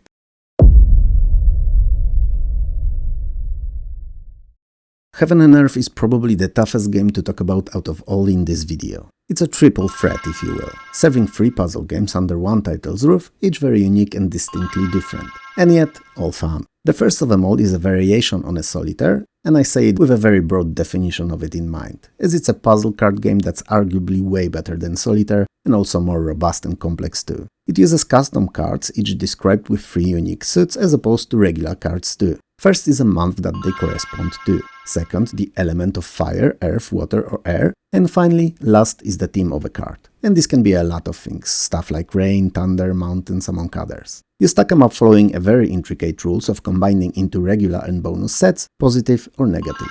So for instance, rain and thunder combined are positive, but separately cause a penalty. This first puzzler alone is worth a whole video on its own to explain in full, so know only that if you enjoy mindbenders and card games too, it's definitely something you'll fall in love with. The second is a variation on a repeat the pattern you see in one box in another kind of a game. Twist is, you can overlap the blocks to create patterns, and when blocks are placed on or next to each other and touch one another, they are permanently joined, so you have to plan your moves ahead before committing to them. It requires an outside-of-the-box approach, and that bad pun is definitely intended. The last game sees you moving physics-based pendulum around the game board with a goal of touching appearing on the board markers. It starts that simple, but in time when you progress, the mechanics are added like magnets that either attract or repel the pendulum, so the further you go, the tougher the marker placement will be. This one's easier on the brain than the other two, but as fun. There's also a so-called Pilgrim mode, which is basically a tournament combining games from the former 3. Heaven and Earth is my pick of a gem of a game from this video. It may look really simple, not use flashy presentation, digitized sounds or orchestral music, and all that it really offers is 3 puzzle games. But the quality of this is unparalleled. And the card game especially offers a really solid and very deep mechanics, which guarantees its nearly infinite longevity.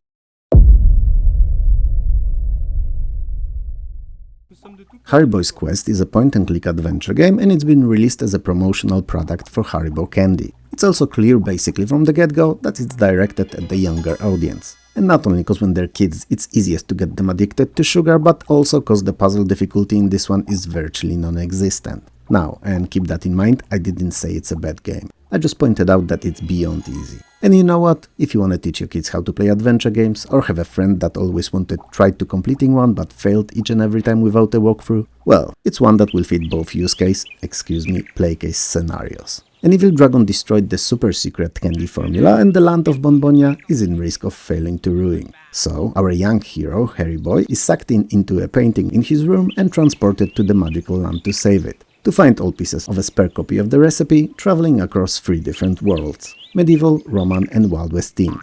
But as he does just that, there's someone else going for the same thing. As evil as the earlier dragon, Jack, the one-eyed pirate, and a leader of the crew of pirates. The game is pretty expansive for a promotional title, consisting of 250 locations and dozens upon dozens of puzzles. Perhaps dead simple ones, but puzzles nonetheless. Haribo's Quest is displaying high-resolution SVGA graphics, and I have a very mixed feelings about it. Cause on one hand, it's pretty nice, but on another it clearly lacks style and seems to be a mashup of general child-friendly characters and themes, often not fitting well together. I'm not a fan, is what I'm saying. Haribo's Quest can be a lot of fun for a kid, so if you have one and it's for whatever the reason not looking at his /her tablet or cell phone, it's not a bad choice.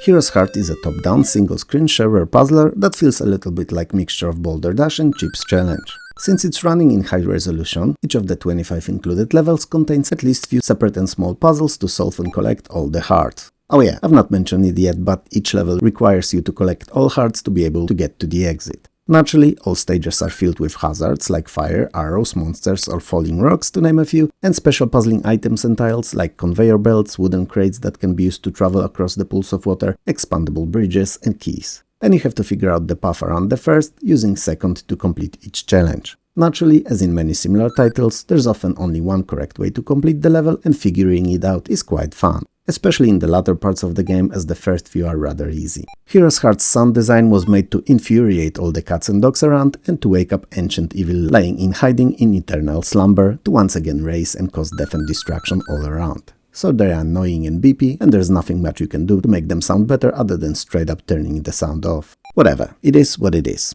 Graphics, while simple, are high-res and easily readable, making for a very pleasant puzzling experience. If you register the game, it transforms into Hero Gold, which features over 80 levels and a very easy-to-use and yet robust level editor. It's easily one of the most fun DOS-era puzzlers and a true hidden gem of a game.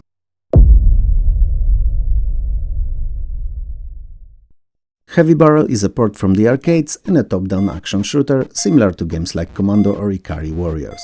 Not as good or memorable as either though. And while I never specifically said that it was bad, it kinda is, so yeah, I'm saying it now. But we'll get to that in a minute. Story-wise, terrorists have seized the underground control complex of a nuclear missile site and are threatening to use the missiles. So it's up to you, or better yet you and a friend, why suffer alone after all, to infiltrate the location, eliminate the terrorist's leader and any and all bodies along the way. To defeat the enemy's boss, however, you'll need the Heavy Barrel, which, believe it or not, is neither a barrel of pickles, do they even come in barrels, nor is it filled with oil or a container to light a fire in. It's a super turbo extra secret weapon that totally coincidentally is also in the complex you'll be raiding. Now, how lucky are you? It is divided into 6 parts and scattered across 6 different storage lockers in the game. Boss or no boss, it's beyond my means of understanding why you'd need a super special weapon to defeat a human. Unless he's a Terminator. Then yeah, it checks out. When original Terminator came out in Poland, its title was translated to Elektroniczny Morderca, which means electronic murderer. But in the movie, they were calling Arnie and all other ones Terminators, despite that title. Consistency was not our strongest suit, it seems. In the same time, Terminator 2 came out as Terminator 2, the way it's supposed to. And it took years for the first one to be renamed to Terminator here, as it is known as now. Anyway, Heavy Barrel is not a looker. The graphics are meh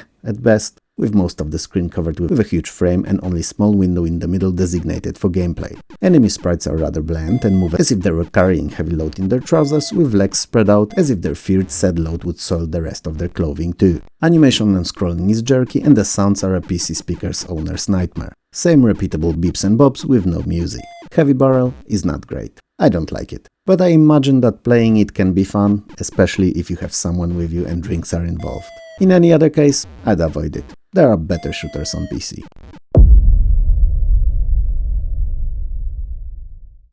Hammerhead is a classic Spider-Man villain that looks like a pre-op Frankenstein's monster minutes before having the bolt screwed in his neck. It's also someone who's so thick that they're better off using their noggin hammering nails than thinking. And finally, and actually accurately to today's video, 1992's horizontally scrolling sci-fi themed platformer. You play as the Hammerhead, a super secret special agent with exceptionally strong skull. In fact, it's the second toughest thing on Earth, directly after the Uncut Diamond. Since the nature gave you this incredible gift, it's also what you use to take out any and all enemies that come your way, utilizing your own patent-pending Hammerhead Fu, no relation to Kung Fu. And it's a very simple and yet surprisingly effective martial art focusing on headbanging, which can also be used as a very fun dance move during most heavy metal concerts. In essence, Hammerhead is a get-to-the-exit type of a game, and naturally all within a allotted time limit. As you plow through the enemies, spreading forehead justice left and right, you also get to collect gold coins and other various objects, and all these can be used at the end levels to acquire extra lives, additional time and power-ups. One of them being a CPU-controlled mini-companion, which is just the cutest, most useful thing ever, and he's more than helpful in faster level completion. Hammerhead's presentation would be pretty decent for an early EGA, but it released in 1992, which was anything but early for the graphic chipset. So as a result, looks rather disappointing, and same can be said about gameplay. It would have been fine in 1987, but 5 years later it felt dated at best. Don't take it the wrong way, it's not a bad game, it's just a bit too late to the party that disbanded weeks ago, and all that's left for it is looking for unfinished drinks in scattered around the house red plastic cups.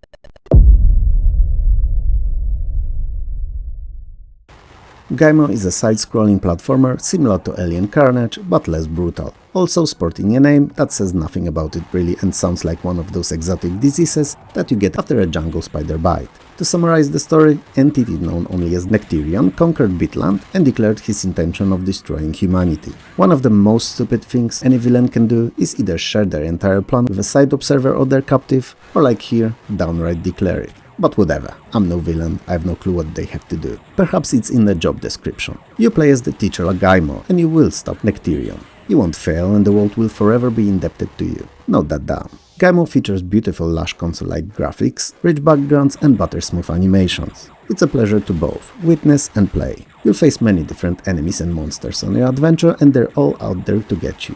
But you're no newbie, this is not your first rodeo, you're armed and ready.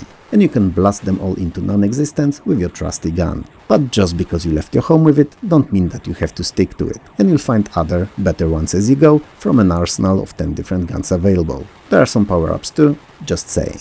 Gaimo's levels are rather expansive in their design and feature many active and passive obstacles and hazards, some moving platforms, fireballs and traps to name a few. It's also chock full of hidden passages, opening new secret passageways for more varied subsequent playthroughs. Gaimo is a Brazilian game and as such it saw very little recognition outside of the country. It's a pity though, as given its quality, fun factor and longevity, it deserved much more acclaim than it ever received. Especially because aside from perfectly crafted gameplay loop, it also introduced many features other games in the genre didn't do at the time. Stuff like sidekicks following you and the ability to issue simple orders to them, or enemy AI that will have monsters running for reinforcements when in danger and track your movements around the level, as opposed to following pre-assigned paths like they did in most other games. And the cherry on top of it all is the so-called kid difficulty level, that handles all the obstacles and movement in a chosen direction, so that the child can focus on shooting and having fun. Gaimo is a great game for anyone, everyone, in all age groups.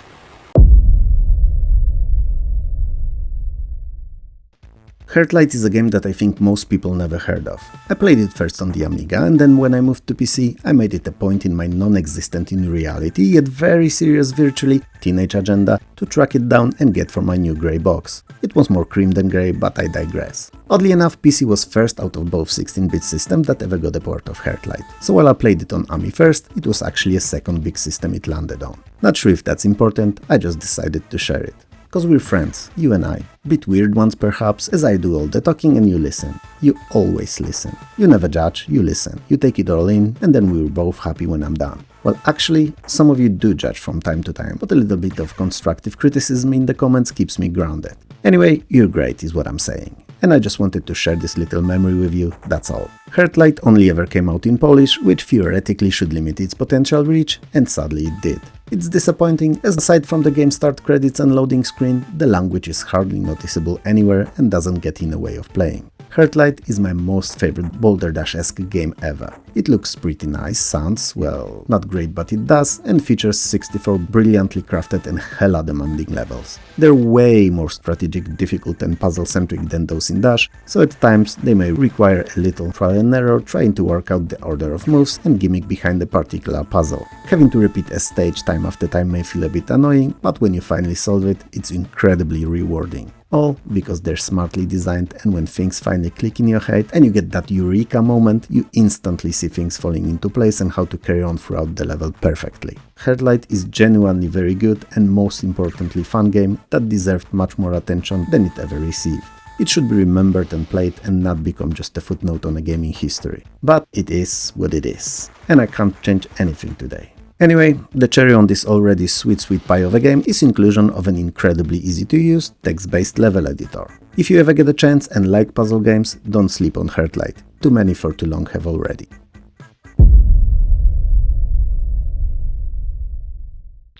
Highlander The Last of the McClouds is a third-person view action-adventure game released exclusively for Atari Jaguar. So, why is it in this video at all? Have I finally lost it and started mixing up games and systems? It was bound to happen sooner or later, but I hoped that I had at least a few good years still ahead of me. Oh lord, send me a swift and painless insanity, as I do not want to suffer through seeing my mind go. Not the case here, however, as it seems that the PC version was being developed concurrently to Jaguars, just never saw the light of day. But years later, an alpha version leaked and it is both possible to find online and download to play. So we're lucky, it seems, as we can experience the game that never was, and to be honest, the only difference between this alpha and full Jaguar release is that the story videos are rendered in low resolution and that there's no working option to save the game. So if you want to experience the game in full, you have to complete it in one sitting. In Highlander you play as Quentin MacLeod and you're on the mission to save Clan Dundee from slavers of Cortan, an evil immortal who refused to swear an oath made by all other immortals. That involved no longer killing each other in order to rebuild and guide progress of humanity. So he's like that one friend of yours that always says no when everyone else said yes, to whatever the question was, just to spite them.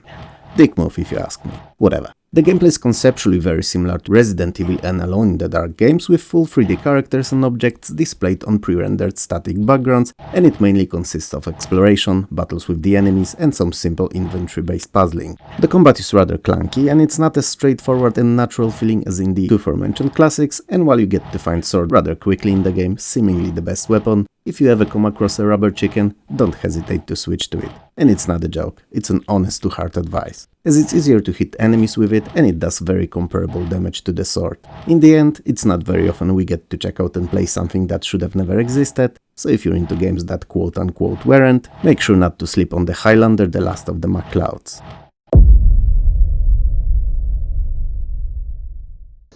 Highway Fighter is a very obscure Russian sharer precursor to a much more well-known Highway Hunter, and also a top-down car-based shooter. As per usual, you're facing an evil world-threatening criminal organization and you're set to destroy it, cause who else would have? And believe it or not, you do it all without ever setting foot on a solid ground. You never leave your car is what I'm saying. You jump in your faithful Betty, cause that's how you named it, don't fact check it, it's definitely in the game's lore. I wouldn't lie to you now, would I? Definitely not today. Anyway, you're speeding across long stretching highways, facing hundreds upon hundreds of various enemy vehicles. Who would have thought that the criminal organization would base their entire operations from within their cars? But they did.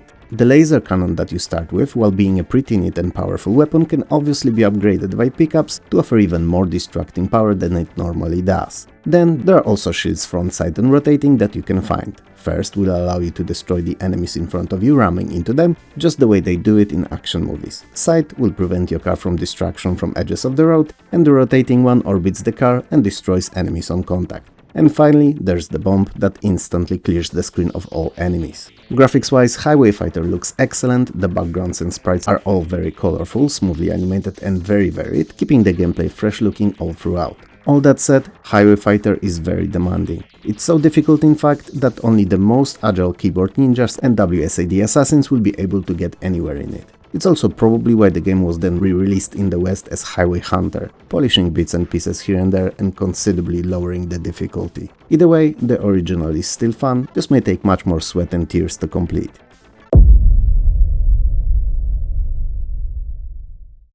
Completely impossible for me to pronounce Hong Jildong Jeon is essentially a tale of Korean Robin Hood, told via top-down turn-based JRPG gameplay. It's based on the classic Korean novel of the same title, in which the titular character is a child rejected by his family and eventually grows up to become the bandit that steals from the rich and gives to the poor. So yeah, your run-of-the-mill Robin Hood. On a side note, I wonder how many different cultures had a legend of such a good-hearted thief. We had Janosik here, he just did not live in the forest but in the mountains. Other than that, the very same dude. Hong, I can't pronounce the name correctly, Dong, is the very first color Korean RPG for DOS that released in the 90s. Why is it worth mentioning? Well, there weren't that many. It plays for the most part like early Dragon Quest games, so focuses a lot on exploration and random turn-based battles with a single character as a protagonist. The character growth and level system is rather simple, and it's probably for the best given the overall simplicity of gameplay and no extra party members. Most larger locations have a very maze-like design to them and will see you not only fighting enemies, but also seeking where to use quest-related items to push the plot further. It's also one of the bigger annoyances that very often to move ahead with the story you'll need to find and use appropriate item in appropriate spot, and they're rarely obvious. Even worse, you can permanently throw away any of the items in your inventory, which is a really bad game design in a title in which nearly all items apart from weapons and armor are quest-related. But whatever, it is what it is. And while the Hong Kong Bong sold nearly 7,000 copies throughout its lifespan, which was not bad for a Korean title, it only ever released in Japanese, Korean and Chinese. So it goes without saying that I've never played it, as sadly I don't speak either of the languages.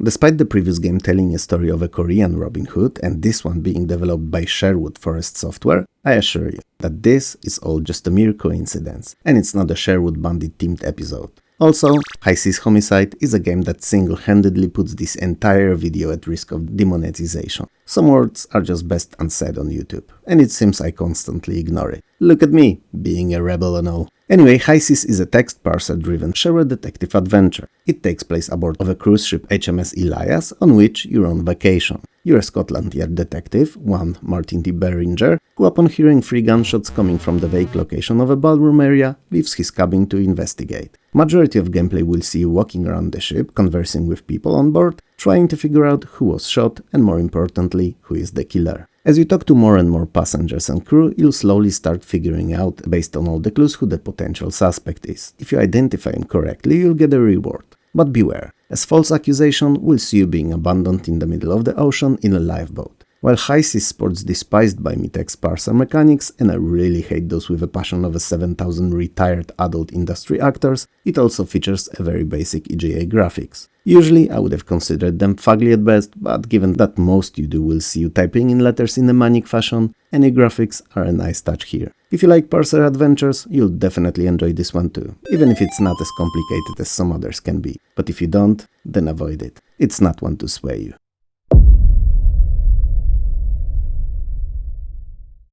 Imperium Rex is a multiplayer futuristic turn-based top-down strategy wargame that's very similar but not identical to a more well-known Empire. It's been built from ground up as a multiplayer game in which 3 of you can battle it out for a global domination, and play on one of the several included maps or even create your own. The main goal is to build an expansive empire by conquering all the opponents and neutral cities. Each player starts with just one city and a few basic units and needs to magic their way to the richest, huge army and even bigger empire. So you'll start by exploring the world, finding and securing basic resources and expanding your sphere of influence and reach. Then, with progress, you'll focus more on researching new technologies, trading on a global market, building your armies up for both defense and conquering, and erecting support infrastructure. If all that sounds like fun, then good, cause it is, but only in multiplayer, as single-player games are incredibly limited and only ever allow for a practice mode with no opponents and only neutral cities available. They are not defenseless, but don't expand or attack the player. So yeah, you're right, it's a pointless exercise that's anything but fun. Many of the technologies and units, such as photon cannons or laser tanks, are clearly futuristic, fitting well within the overarching theme of the game. Interestingly enough, the entire Imperium Rex's graphics are presented in text mode using custom ASCII set, making for a novel-looking game.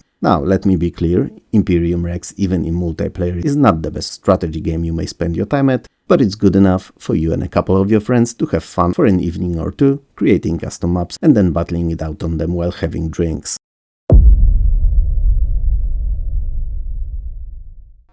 In the Dead of Night is a rather fun sharer point-and-click adventure game that could have easily had a full-fledged traditional commercial release if it was a bit well-paced. To simplify it to the most basic, it's a detective mystery story. You're Tom's cool, and you're cool. Well, he may not be, but you definitely are. And you're a PI hired by a jewel collector of questionable morality. He hires Tom to sneak into famous actress's chalet, posing as the double of a well-known thriller writer, Eric Wells, and steal her precious gem named Vesnu. Now, believe it or not, but Tom is stupid enough to accept. And I know that if he hadn't, we wouldn't have a game to play, but come on. Would you really risk your entire career on stealing something? Whatever, people are in different places in their lives, and perhaps this was the time and place for Tom to do something like that. We will never know. As you're in the process of fulfilling your super secret mission of theft and deceit, the snowstorm breaks out and the actress who's a gem owner is mysteriously killed by one of her guests. Does it sound familiar to you? Haven't we just spoke about a similar scenario? Well, whatever. Since the police can't arrive until the weather clears up, you take it upon yourself to put your PI skills to the test and solve the case all by yourself. So, you'll be questioning all the guests present in the late actress's house, seeking any and all evidence of murder. I really gotta be more careful with my words. And you'll also be collecting items which may then be used in figuring out who the culprit was. The characters are rather well written and somewhat believable, the plot is fun and engaging,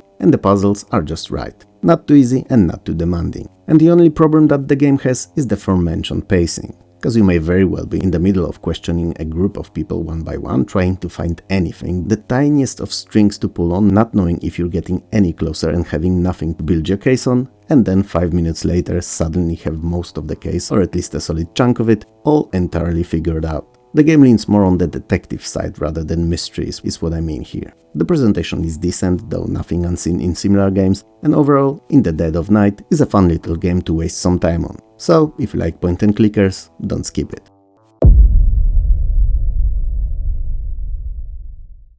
Insane Speedway is an obscure Polish speedway manager that simulates both Polish speedway leagues, Championship and First League. And I'm gonna be honest here with you, I know nothing about the sport in real life, and care even less to learn, so my whole experience with it is through this game years ago. Insane Speedway is surprisingly comprehensive and yet not overflowing with options. So after an hour or so, you'll be completely familiar with what it has to offer. And the only real issue that I can find with it is that it only ever released in Polish. So the language and focus on speedway as the sport of choice are the reasons for its obscurity. So even if you're never going to play it, let me quickly tell you what it's all about. In Insane Speedway, you're responsible for any and all tasks around your chosen club. You will manage its finances, deal with advertising and sponsorships, manage riders' training and salaries, and you'll also be responsible for purchases, sales, maintenance and repairs of motorcycles. Everything that there is required to run a speedway club is what you'll be dealing with on a daily basis, is what I'm saying here. You can even attempt to buy or sell a game, bribe the opposing technical teams or hire an undercover informant. So play the metagame searching for real-life exploits. Insane Speedway is quite deep for a small game as it is. Oh, and the best thing about it is that you can play it in hot seat multiplayer with up to 5 friends of yours. If all of you read Polish, that is. Anyway, the matches are presented in a top-down view with players represented as helmets racing all over the stadium track. Insane Speedway may not be as overwhelming with options and features as some of those more well-known football managers are, but it also tackles a bit easier to deal with sport, so you can't really complain about it. It's a really decent title that was DOA by releasing in one language only, not to mention covering a very niche sport.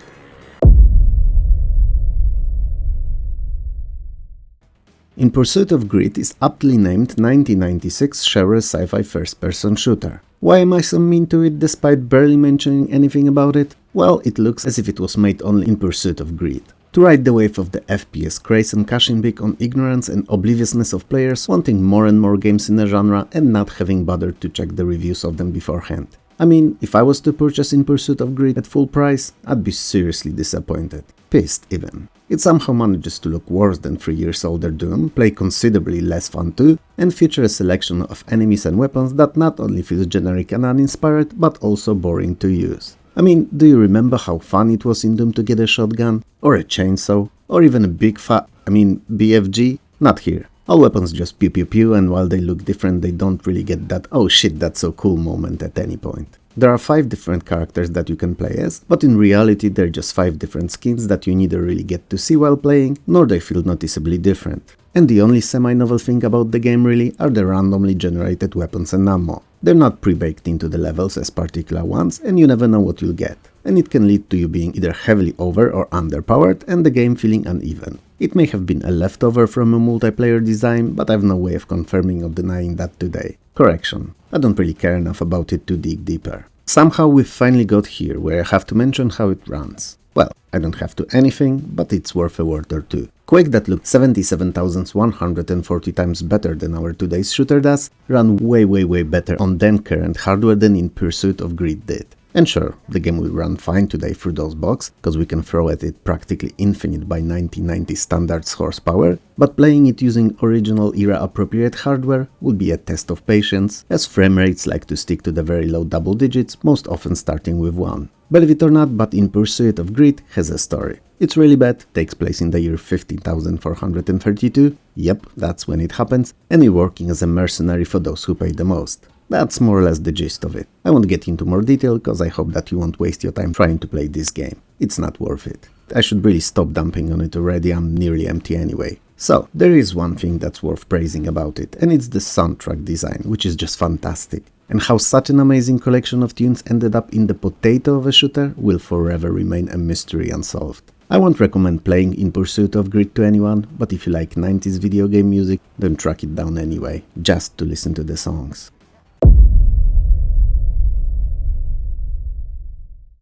In Search of Dr. Riptide is a very fun and unusual sharer side-view shooter. You play as Nick Nautilus, Marine Agent 1138, a tactical mini-sub-pilot, and you're summoned to locate and stop evil scientist Dr. Tiberius Riptide, who's hiding in his super-secret underwater laboratory and plotting a gross misuse of natural sea resources. What a villain! He's not after the world, peace, or any nation in particular, he's out there to get the fish. The game is divided into 3 chapters, split into 23 individual levels, and features 3 large end chapter bosses, one of them being Riptide himself. The enemies are rather varied and interestingly designed and very aggressive, usually going for you as soon as they appear. In fact, the game is incredibly demanding and will require a lot from you to complete. Having to keep an eye on your shield and air meter is another factor to add to the challenge of avoiding a constant onslaught of bodies. Fortunately, you're not defenseless, and you can pick up a slew of various power-ups and weapons, but even the strongest ones won't be much help in narrow corridors in which you may get promptly jumped by hungry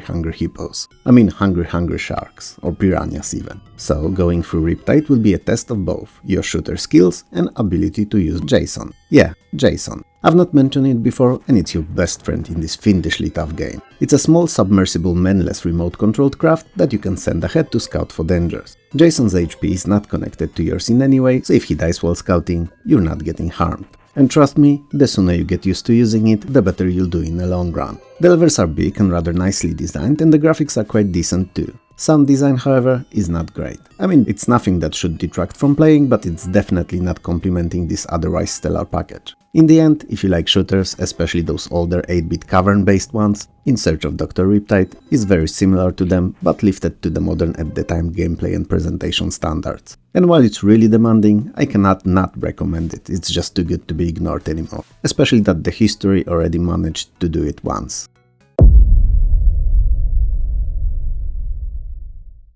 In Extremis is a sci-fi horror-themed FPS. It is composed out of 29 levels and sees you playing as a space pilot stranded aboard a derelict vessel deep in space seeking to escape it. To leave, you must find and collect keycards, and there's two kinds of these. First is used to open lockers containing weapons and equipment, which you know you can't survive without. And second, open elevators, allowing you to progress to the further stages. In fact, In Extremis feels like a budget version of Aliens the movie, as the ship that you're on is filled to the brim with dead bodies in various stages of mutilation, rotting away, often dismembered. Also, countless hordes of sneaky and deadly aliens who are responsible for said bodies. So, naturally, you have to plow your way through them like an indestructible space badass that you are, pushing forward and forward to the end. Theirs or yours. Other than the extraterrestrial flesh munchers, there are air and batteries that you have to keep in constant check. So refill your oxygen tanks whenever you get a chance, as otherwise, well, you can imagine what happens in space when you've nothing to breathe with. And batteries are used for both, motion tracker and night vision.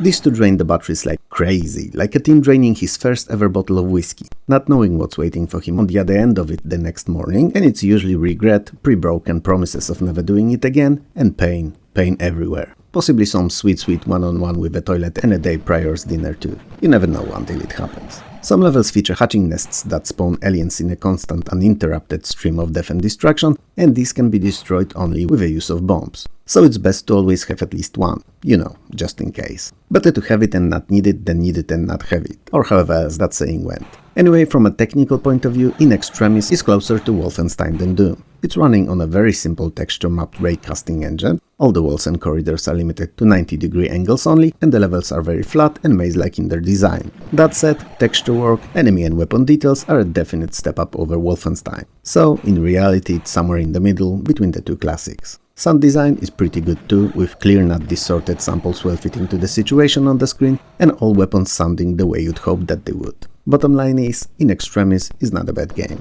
It's just incredibly average at what it is, and was eclipsed by better and more well-known giants of the genre when it released, forever remaining in the gloomy shadows of obscurity.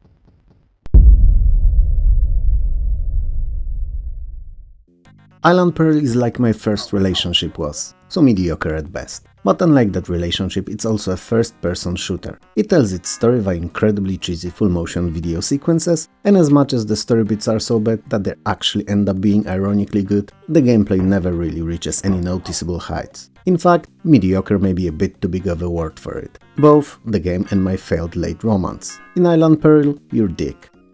Dick Danger. Awesome name for an adult movie star, I must add, and I wonder if you thought that I will stop at Dick. You're a former police officer who suddenly received a call from a man only known as the Evil Boss, and who's seemingly a criminal and Dick's nemesis. As it turns out, he kidnapped Dick's girlfriend, Samantha Smith, also known as Sweet Cheeks. Another amazing name for a former 1970s adult actress. The Evil Boss took Sweet Cheeks and keeps her hostage on Lorgina Island. So now, you must get to the island, fight your way through Evil Boss's goons and save her, preferably in that particular order. You start with a basic pistol, but soon enough you'll find other better weapons like a shotgun, machine gun or a flamethrower to name a few. You can also collect raincoat and a gas mask that serve as your armor, and ammo and keys. These last open the doors, which are plenty of, and it should come as no surprise as you're human living in a world and no doubt mastered use of these already. But there are also numerous hidden areas behind secret passages in walls which need no keys, just your good old wall hugging. As you plow through the enemy scum, leaving none of them standing, you also get to collect coins, which then can be spent in vending machines to purchase some of the power-ups. Everything short of those terribly acted FMVs in Island Peril kinda sucks. The graphics and sounds are disappointing for 1995, the 3D engine is as holes-filled as the Swiss cheese, and overall, the game's such a mess you'll be hard-pressed to carry on playing.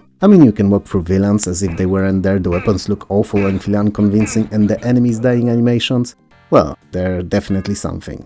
And worst of all, Island Peril is hella easy. I mean, I don't like Souls-like games for plethora of reasons, but I don't particularly enjoy these that offer no challenge either. The only reason I can think of that could anyone have to want to play it to the end is to watch all the FMV sequences, cause it's definitely not because of the gameplay loop. So yeah.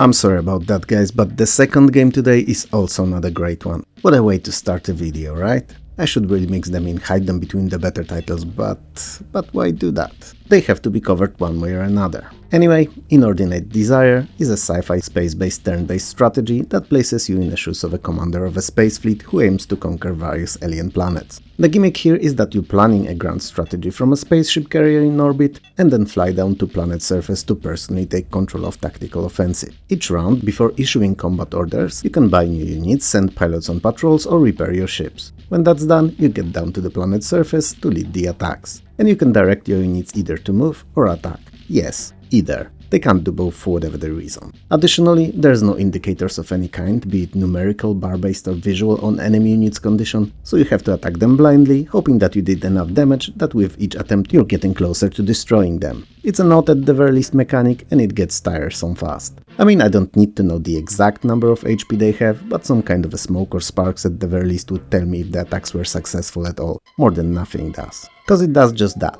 Nothing. Inordinate Desire is a purely tactical strategy with no buildings to erect that will enable production of new units or new technologies to discover. Nothing. Well, you can build depots and radar installations, but that's pretty much it. First are used to repair damaged units, second to start airstrikes. Each round represents one day and each follow the very same loop I just told you about. Oh, and from time to time your space carrier gets attacked and you have to defend it in an arcade shooter section similar to Wing Commander or Frontier. Inordinate Desire's presentation is not great, to put it mildly. It looks as if some of the artists from Battle Isle were hired to work on its graphics and gave up mid-development, moving to something else and leaving the game in an unfinished state. It's hardly the graphics that make or break the game, but when the game itself is average at best, you'd want at least the presentation to make up for it. Not the case here though.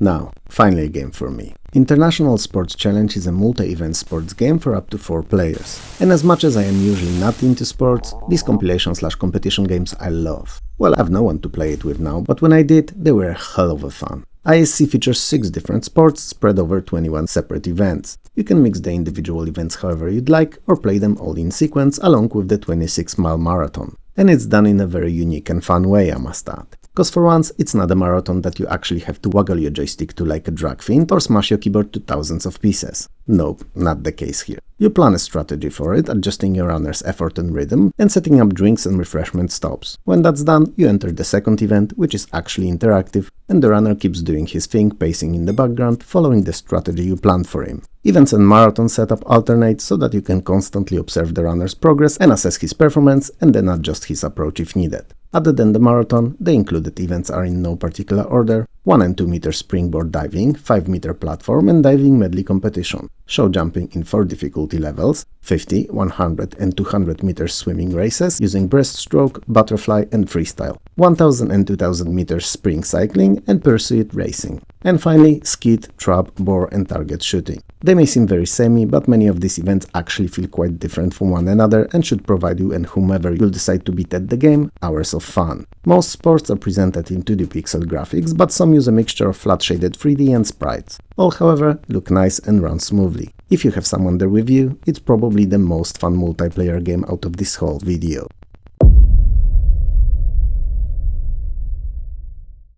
I9 The Way of the Ninja is a top-down ninja team JRPG with some superficial strategy overtones. It takes place in 1581 in Japan, good year for ninjas, not so much for Japan, as the evil warlock Nobunaga strives to conquer the whole country but whatever means necessary. There is only one potential opponent that he fears, and it's the Iga Ninja clan that you happen to be a new apprentice of. So he surprise attacks the clan with an overwhelming force and mercilessly slays all of them. Well, we'd had no game if that was it, right? So you happen to be the only survivor. Why? Because you weren't there when they attacked. You've been sent to a nearby village to catch Pokemon and whatnot, or warn them of a possibility of a similar raid on them. Now, clearly it was not a possibility anymore, but a cold-ass fact, and it was your ninja village that was decimated first. What's worse, you didn't manage to warn anyone, as the other village was already destroyed when you arrived. So you're the last one alive, the only one to avenge both villages and make Nobunaga pay for his crimes. Since you're just a newbie Pokemon trainer, however, excuse me, I meant ninja, you'll need to not only hide from and fight of Nobunaga's men and bounty hunters, but also recruit skilled fighters for your soon-to-be the best in the world fighting party. Some will join you to fight for good, others for monetary reasons. Important thing is, they're there to help. All of them have different classes and skill sets, and only the right party composition will let you have a chance at success. So, you'll travel around the country visiting towns, conquering dungeons and getting better and better to prepare for the final confrontation. More or less from midpoint in the game you'll be able to talk to feudal rulers of various castles to try to convince them to join your forces and your struggle to work together against Nobunaga. Some of these rulers will require you to perform certain tasks for them, such as spying, and it goes without saying that it's in your best interest to do so. The battles are turn-based and take place on a top-down view battlefield, allowing you to move your units on it and taking place into consideration during combat. I9 though may not be the best JRPG out there, but it's definitely worth a look. If you manage to find it in any language that you would understand, that is. I never did, so I've never played it. And all I just told you is what I found about it online. Maybe short of that Pokemon bit. That's just history, everyone knows that.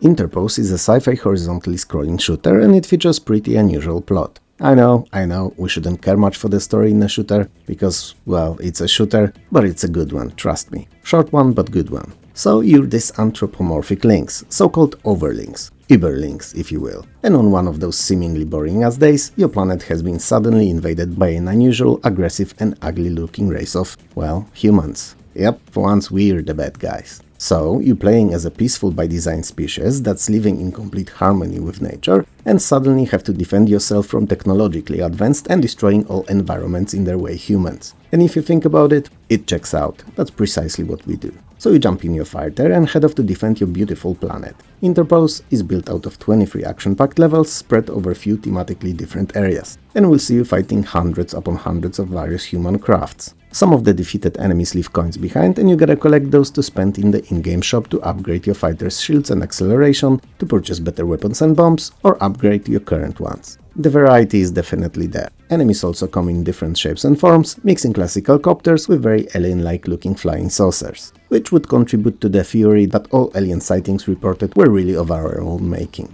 But I digress. Graphics are extra smooth, and I really mean it. They're so smooth in fact that at times they feel a bit floaty. I mean, don't get me wrong, I'm not complaining that the game is too smooth, but it's better than I would have expected a virtually unknown game to be. So I'm feeling really weirded out about it. Sounds are rather decent as well. Overall, Interpose feels like a game that should be more popular and not a feature of a dusty corner of someone's attic. So why wasn't it? Well, hard to tell. As far as I know, it was distributed on a cover disc to one of the Swedish gaming mags, so this could be a factor seriously limiting its spread. But whether it released in any other way, it's hard to tell. If any of you know though, make sure to share it with us in the comments below. In the end, while Interpose is far from the best in the genre, classic or modern at the time, it's a decent little shooter that is worth checking out.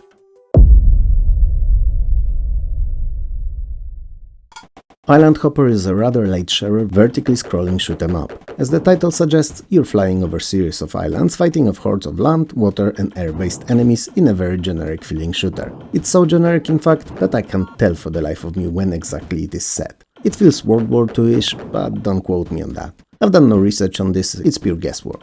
Everything about Island Hopper emanates very strong budget vibes, and that's probably why it was distributed as a shareware title. The graphics, while very clean, with sprites easily distinguishable from the backgrounds, are rather plain feeling, and lack of any special effects or lush scenery serves a very easy to track action. And you know what? It's perhaps for the best, as the action is fast and frantic and will keep you on the edge of your seat. Mouse controls, while not an everyday choice for a shooter, actually work pretty well in this one, provided you have a decent mouse. Overall, Island Hopper feels like a fun little palette cleaner between other bigger and better games. It's not bad, not what I'm saying here at all, it's just not something you'll plan your whole afternoon around. As in most shooters, you get to pick up power-ups, increasing your power considerably from fallen enemies, and every 30,000 points you get an extra life. There are continues in the game in case you die prematurely, but they reset your score, so if you're going for the high score run, it's not something you'll be using often. To summarize, Island Hopper is a cool little shooter that could be better, but it also could be much worse. And for what it is, it's pretty fun, and if you like arcade shoot 'em ups, you'll definitely enjoy this one.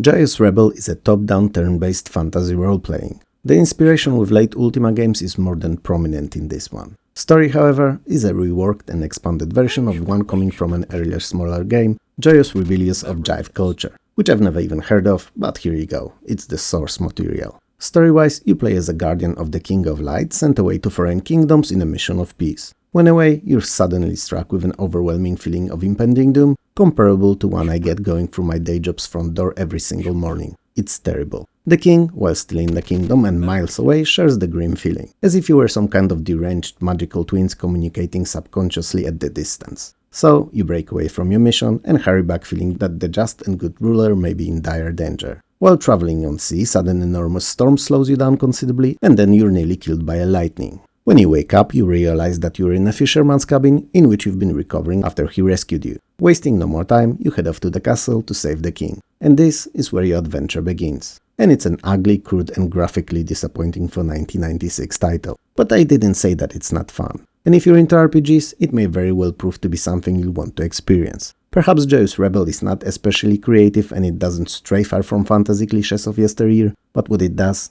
pretty darn well. You're a lone hero on a huge and dangerous quest, and you're the only one who can save the kingdom from evil, the likes of which the land has never faced before. The game gives you just 4 different actions that you can take while playing, so switching between movement and combat modes, firing a long-range weapon, action, which is context-based and may very well mean opening doors, picking locks or climbing stairs to name a few, and finally using item out of 24 slots strong inventory. Other than that, it's you against the evil and a whole world waiting to be saved. Whether you decide to do so is something I leave to you, but if you're a gamer that requires a certain level of presentation, even from those older games, Joyous Rebel may be a one to skip. If you don't mind it being basic, there's some cheeky dialogues and a decent quest to follow here. Oh, and half of the sound effects seem to be made by the programmer beatboxing into the mic. It's hilarious.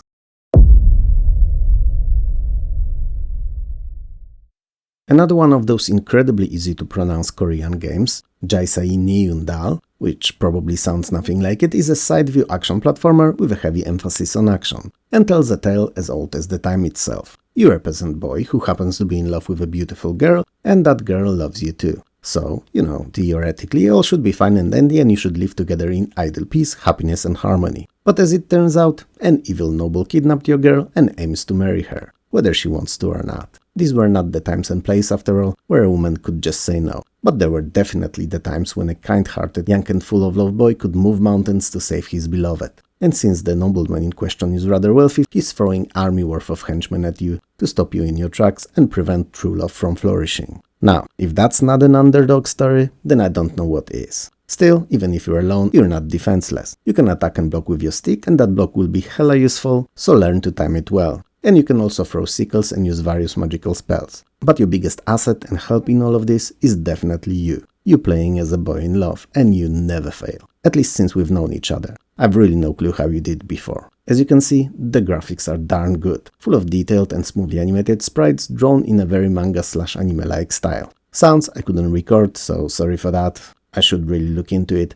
But whatever, it is what it is. So, it should be a hit. Yes, it should. If it was as rainbow-colored as I made it out to be. You see, while the idea is solid, the presentation is stellar and gameplay rather fun, Jaisei Nyundal, or whatever the title really is rather buggy. And I'm being very kind to it by saying rather. It's overflowing with roaches of bad design. There seems to be some kind of an automatic invincibility exploit triggering after your character is hit in specific circumstances if you're playing a game at the default speed, which fortunately can be changed in the settings, but you have to figure out which speed option to pick and where it is, because it's in Korean. And since the exploit doesn't always trigger at first hit or the same spot, you may end up wasting a lot of time trying to figure it all out. Then there are the cutscenes, which may or may not trigger at times, and you never know why, and when they don't, the game just sorta stops there, preventing any further progress. And these are just the most prominent of the bugs. So if you're patient, by all means, go ahead and play the game, it's actually pretty fun. But if you like most of us and game-breaking bugs annoy you beyond belief,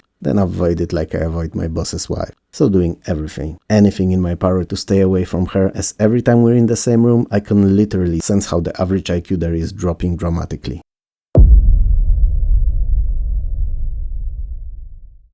Jai-Alai, which in the language of Basque Country, a border part between France and Spain, means more or less joyful play, and is a very unusual sports game. Now, full disclosure here, I've never heard of the sport before today, nor played the game, so keep that in mind. It's a sport that's popular in Spain, some of the past colonial Spanish-speaking countries, and to a certain degree parts of South US. It's really difficult to describe for someone who've never played it, but my understanding of it is that it's a little bit like racquetball, and it involves throwing a ball on a three-sided court and catching it using a special basket called cesta. In reality, it's supposed to be very fast, very reflex and reactions reliant title. And while it's not terrible, it's not as fast in the video game format. It is played between two teams, each composed out of two players. The ball is sent into the front wall, from which it rebounds and has to be captured by one of the players on the opposite team and sent back at the wall again. Scoring seems to be similar but not identical to the table tennis, and if you've played it or know more of it, game or real life, please share it with us in the comments below how it really plays like. Graphics, while not bad, are nothing special. They feel very simple, very utilitarian, but they work rather well from what I've seen on the video, never allowing the ball to disappear in the background. And the action, while a bit odd feeling to me, seems like something I might actually enjoy if I learned how to play it. Whether you will, and in the game format, I think that in this particular case you have to make up your own mind about it.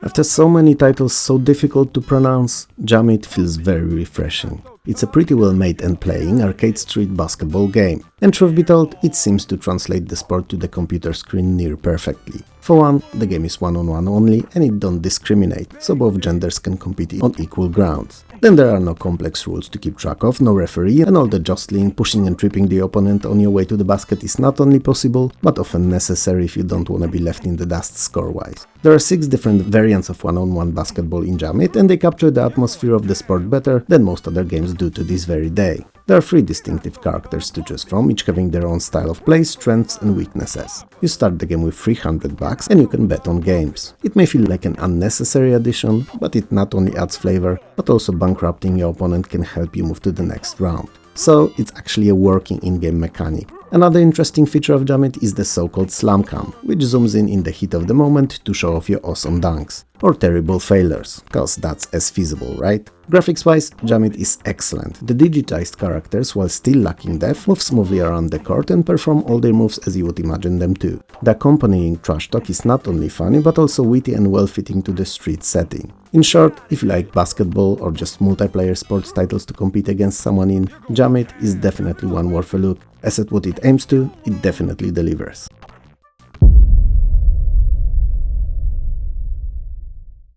Cayenne is an interesting game Genesis-wise, not the Sega Genesis though, but how it came to be, or more likely, how it didn't.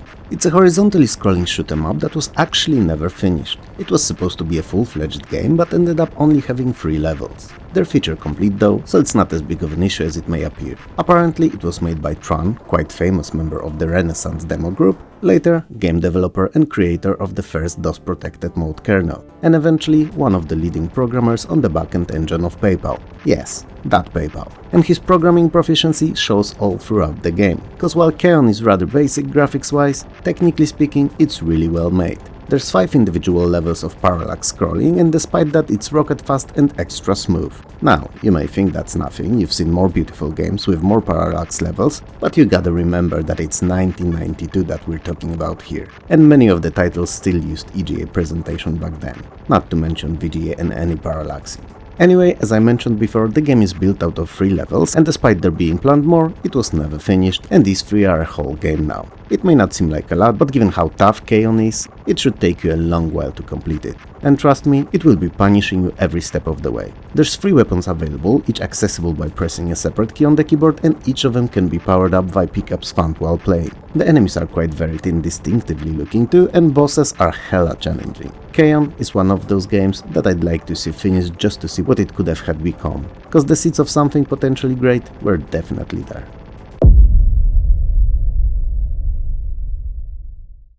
Kaiko i Kokosz, which basically just means Kaiko and Kokosz, as these are names of the 2 protagonists, is a Polish point-and-click adventure game based on the graphic novel series of the same title. You can think of Kaiko and Kokosz as being Polish Asterix and Obelix, short of the magical elixir, but with an addition of some mythical creatures everywhere, and created concurrently to Asterix and not based on it.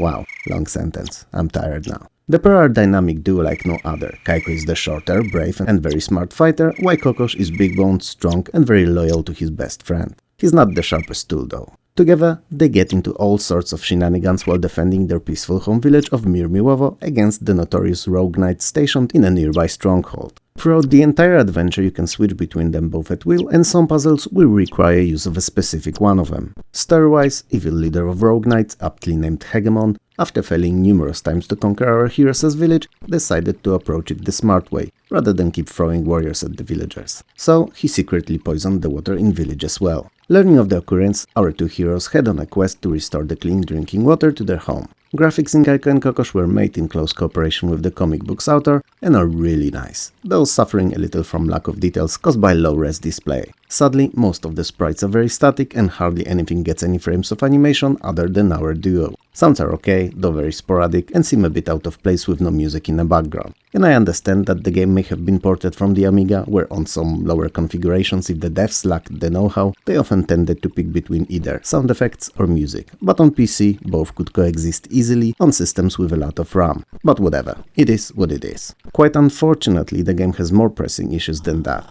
Namely, puzzles, which are on the hellish level of evil. Many of them require a very specific approach to complete, while not limiting other wrong ones at all, often leaving you in a situation where you won't be able to progress because you've done something you shouldn't and it's irreversible. I mean, even something as silly as picking a flower that should be cut can prove a game-stopping event an hour or so later when you try to use it and the game doesn't accept a flower that's not cut but picked, halting you in your progress. So, if you've not saved just before, you'll be looking at replaying hours at best and a whole game at worst. The dialogues are a bit stiff too, definitely nowhere near the quality of what was found in the comics, seriously disappointing any and all fans of the original. All that said, neither of the issues was a reason for the game's obscurity. In fact, only ever releasing in Polish was the reason for it. And while a few years later an English patch was released, allowing the game to be played by anyone, it was too little too late. If you're a point-clickers fan and especially are used to punishing ones like those from Sierra, you may very well get a patch and try it out. But if you're only a Sunday adventure games player, then there are far better games out there. Don't waste your patience on this one.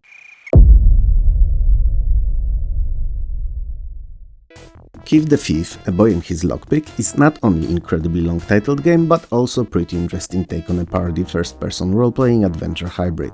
And since Keith, which sounds suspiciously similar to Quiff, was made by the Naughty Dog, yeah, the very same one you think of, you can expect the game to be pretty innovative. You play as Keith, a failure extraordinaire, who's been kicked out of his hometown for failing to become a priest, fighter, and even a wizard. Everything you attempt seems to turn to poo, metaphorically speaking. So you end up in Tri-City area where King recently disappeared and you plan on becoming the thief. And that's the gist of it. If you can't live, honestly, why not try for the opposite, right? You'll be able to break into many locations on your adventures. You won't always have to, but you will be able to. Well, at least as soon as your stats are a bit higher than what you start with. Things that you steal, you can obviously keep, because my precious! Or sell in the bar. I know, odd place to conduct business in, but I suppose that's where you'd do it if you didn't want the officials to know about it.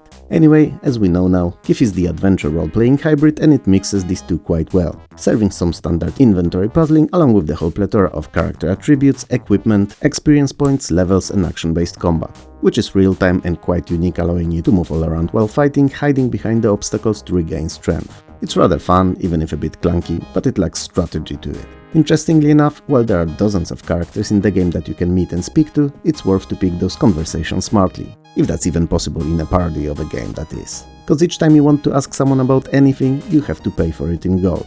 I know that the times may be hard with the inflation skyrocketing and whatnot, but not only these responses may not be worth it, or be just the first in chain of questioning that will actually lead you somewhere, but worst of all, they all cost different, and some may be astronomically expensive. The dry humor that the devs tried to inject into the game seems to be overflowing from everywhere. It's in the naming, it's in the dialogues, and it's in the story. Granted, it's not everyone's cup of tea, and it doesn't always land. But seeing an enemy called Idiot Bowman or a statistic of sobriety do bring a smile to my face. Other than those small gems, however, a lot of what the devs tried to make funny just failed. While Keith definitely had some neat ideas, ultimately it's neither a great RPG nor an adventure game. It's an interesting average title that's worth checking out once and completing only if you really feel like it after giving it an hour or so first. And I think only some will.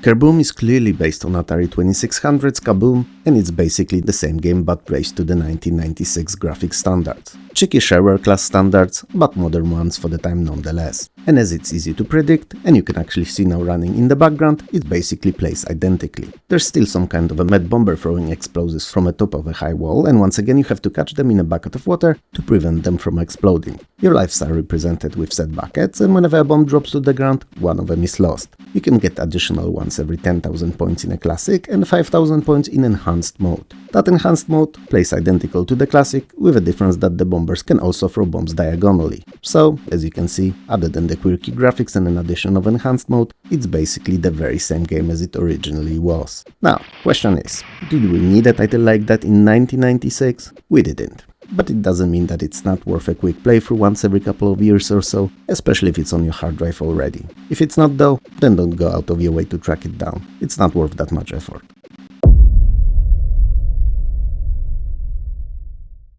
Now, this is not going to be easy. If I was to summarize it and compare it to anything else you might have heard of, then you could say that Kalan, which I hope that I'm pronouncing correctly, is an Islamic mixture of Defender of the Crown with Days of the Pharaoh. So a combination of strategy and management with some arcade elements mixed in for good measure, all in historical setting. The game takes place in Persia and you play as one of the 4 caliphs who are struggling for control of the kingdom of Kalan. The resources that you're dealing with are gold, food and water, and you'll need those to keep your populace happy and to set up trade caravans to fund your armies. Occasional gifts of gold to your people will go a long way, so make sure to keep them content, as the alternative is not what you'd like to happen. Both caravans and armies are established by transferring resources, funds and men from your castle, and both are required to succeed in the game. First keeps you afloat, second are used to defend your terrain and conquer independent fortresses and attack the opponents. That's not all, however, as you can build your wealth in other ways too. You can double in assassinations, as villains are known to, be corrupt like all good leaders are, wink wink nudge nudge, or even engage in espionage or theft. Because if you're willing to kill, why wouldn't you steal? The possibilities are endless. Well, maybe not endless, but there's quite a few of them, no doubt about that. All of this will naturally require an investment and neither guarantees a success, so keep that in mind. The aforementioned action sequences occur whenever you are involved in an offensive against the enemy, on either sea or land. Thing with those sequences is that if you don't have them figured out and mastered, you're always risking losing a lot of your management progress by performing in them poorly.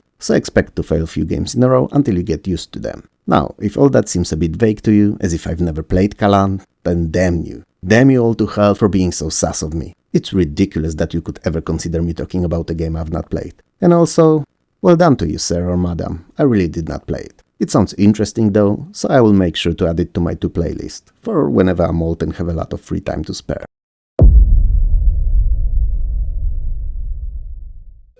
Kingdom at War is a medieval fantasy turn-based strategy for up to 6 players to play on a single system in a hot seat mode. The idea here is simple. You're one of the 6 rulers, uniting various cities under your banner and henceforth increasing your sphere of influence, power and standing. And if you manage to get rid of 5 opposing leaders, even better. On the most basic level, Kingdom at War is very similar in how it operates to Warlords, but a bit more complex, and it covers all the classic aspects of the genre. So you will wage wars, you will conquer lands using force or diplomacy, you'll set and collect taxes, you'll hire and most importantly train troops, and you should definitely train troops a lot, that's the best advice I can give you for this game. You'll spy on enemies, sabotage their water and food supplies, send assassins to kill them, improve your city's defenses, and can even hold the medieval themed tournaments. Kinda like those in Defender of the Crown, but more varied. These, however, are not for the land, but for the possibility to hire best warriors and increase happiness of your citizens. Different kinds of tournaments bring in different types of possible warriors, like orcs, ogres, barbarians, or even giants. So at least in this, Kingdom at War is more expansive than Cinemaware's classic.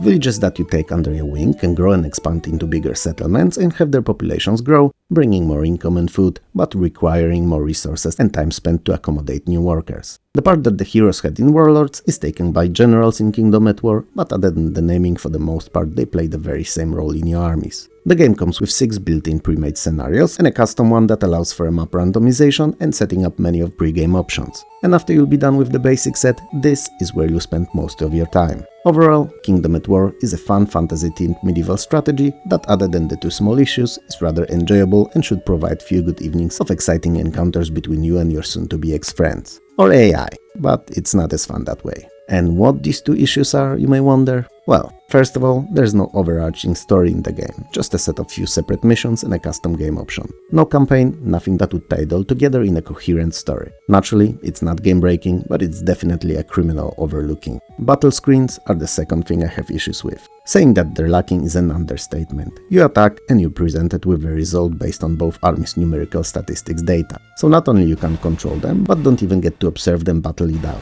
And this is the biggest beef I have with the game, because for me at least, seeing my armies annihilate the opposing forces is very satisfying, even if it's shown in a very basic manner. And here, there's no interactivity between the sides at all. Worst of all, first Heroes of Might and Magic came out in 1995 too, basically erasing all competition and relegating games like Kingdom at War into the realm of unreleased obscurity.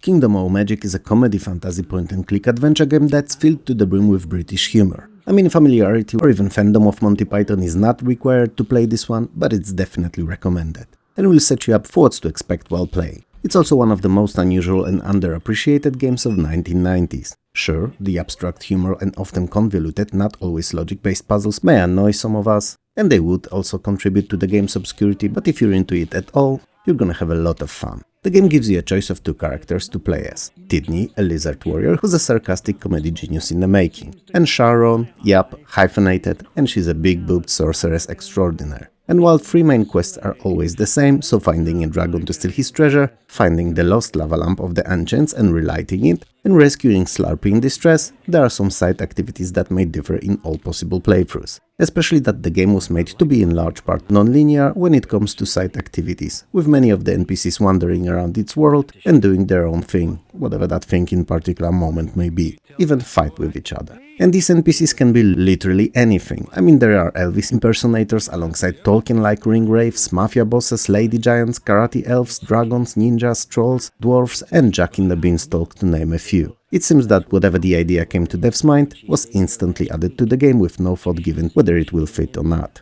And you know what? When there's plenty enough of these unfitting elements added, they start to fit with each other. Who would have thought? You can try to talk to nearly any character in the game, provided they don't attack you first, and conversation choices will directly influence the direction the story will unfold, and may even lead you to different puzzles depending on what you picked while talking. And this can be a whole slew of crazy and abstract tasks, with some arcade sequences mixed in here and there. They're usually not too difficult, but some are so far from what you'd expect that just because of their out-of-the-box approach, they may seem more demanding than they actually are. The sounds are excellent, feature decent voice acting, and the graphics are a mixture of good and average, depending how you feel about early pre-rendered 3D. But it's neither sounds nor graphics that will be a reason to play the game, it's the quirky, odd and unpredictable humor that will luckily land quite often. Not always, but it's a definite highlight of the title. So if any of that sounds interesting, give it a go.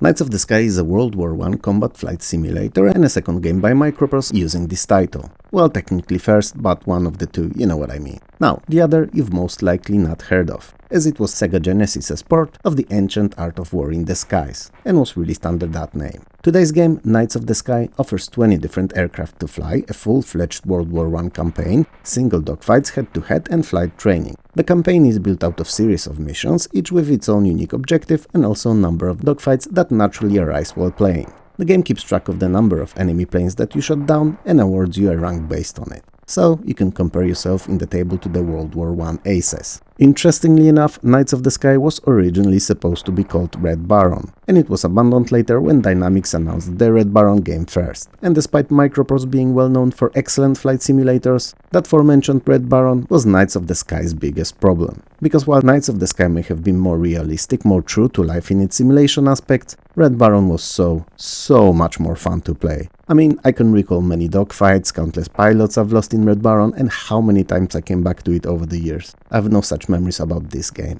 You may naturally disagree, but for me Knights of the Sky was just not as iconic as Dynamics' masterpiece was.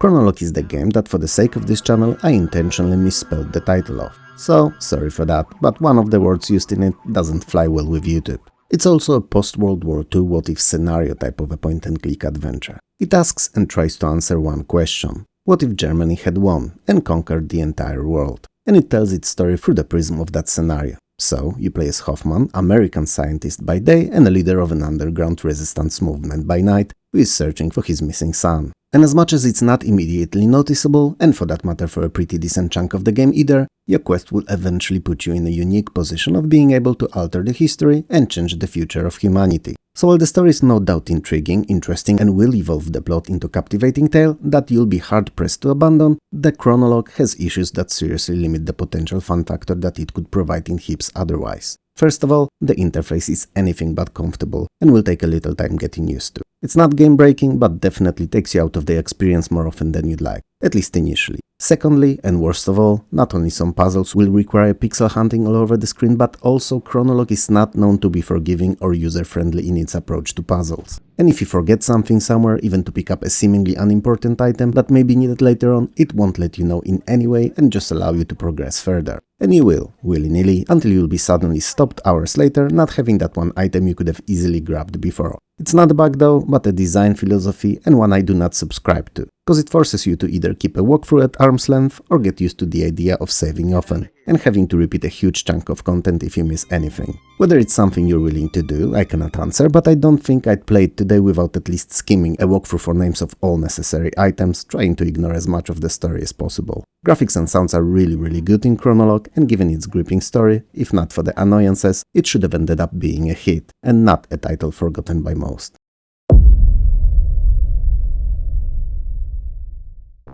There were over 10 DZ games released on Spectrum, a platform series spawned on. Most of them action-adventure titles where you'd lead our titular egg all over different lands, solving various puzzles and involving yourself in some light platforming. But there were a few that were purely arcade, forfeiting any adventuring elements whatsoever, namely Fast Food and its sequel, today's game, Quick Snacks. But having dropped adventuring doesn't mean that the story was ignored entirely. So, the evil wizard Zax has imprisoned citizens of the kingdom of Yolkfolk, so you know, other eggs than DZ, and keeps them on 4 different islands for you to have to travel to and rescue them. Each island is divided into levels in which you'll have to eat all the fruit to save your fellow eggs. I know, the logic of that escapes me too, but I'm not an egghead and I didn't examine why exactly things happen the way they do, and I have better things to do than boil over something like that now. Terrible puns aside, the levels are protected by various enemies, and while they cannot be killed per se, they can be temporarily removed from play by pushing blocks at them.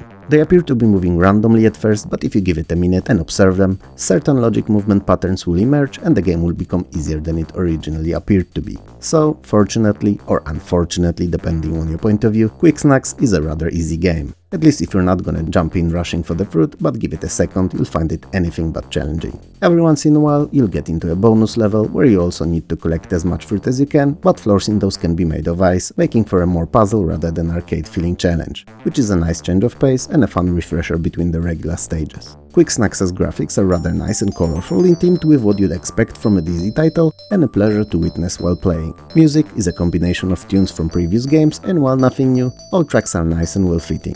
Overall, as someone who's never been a fan of classic Dizzy games, I enjoyed those arcade versions of the title much more. Quicksnax is not an exception. I found it fun and not too difficult, excellent for a quick playthrough between bigger role-playing or strategy games. Just to reset your brain before it has to work at full speed again.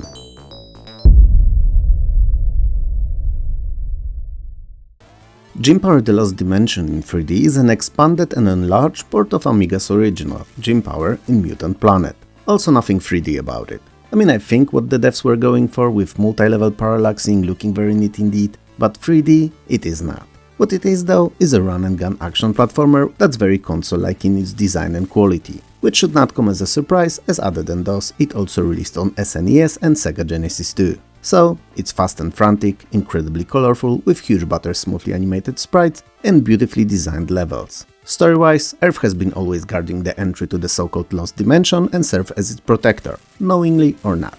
Vaprak, the evil guardian of the Lost Dimension, threatens to annihilate Earth to free his brethren and allow them passage into the dimension. You play as Gym Power, a super special, turbo, extra incredible and amazing warrior that's known for his, well, power. And he alone, or you alone to be precise, have to muster all your might and get to the Vaprak and stop him. Naturally, you don't come unprepared, you have your wits and good looks. And you do look like a superstar, I must add. That said, not that it's gonna be needed, just in case, you took your upgradable blaster with you, jetpack and few other little toys. And once again, they're there just in case. Cause you're you so extraordinary and you really don't need them all to defeat one interdimensional overlord. I mean, if there were 100 or 2 of them, then maybe. But one? Whatever, you're ready is what I'm saying. So you're against hundreds if not thousands of Vaprak's goons and you have to defeat them all. Every now and then the game drops a flying shooter or top-down walking section at you, and these, while not overly creative, are a nice and fresh addition, keeping the game entertaining all throughout. Naturally, as most good arcade games do, Gym Power 2 serves huge boss fights from time to time, and these rely heavily on pattern memorization. Gym Power is definitely not the best platformer on PC, in fact, it's somewhere in between average and great, and it's hard to tell where, as the score will fluctuate while playing. But when it comes to presentation, it's truly impressive, and anything less than stunning would just not be fitting description of it, especially in 1993.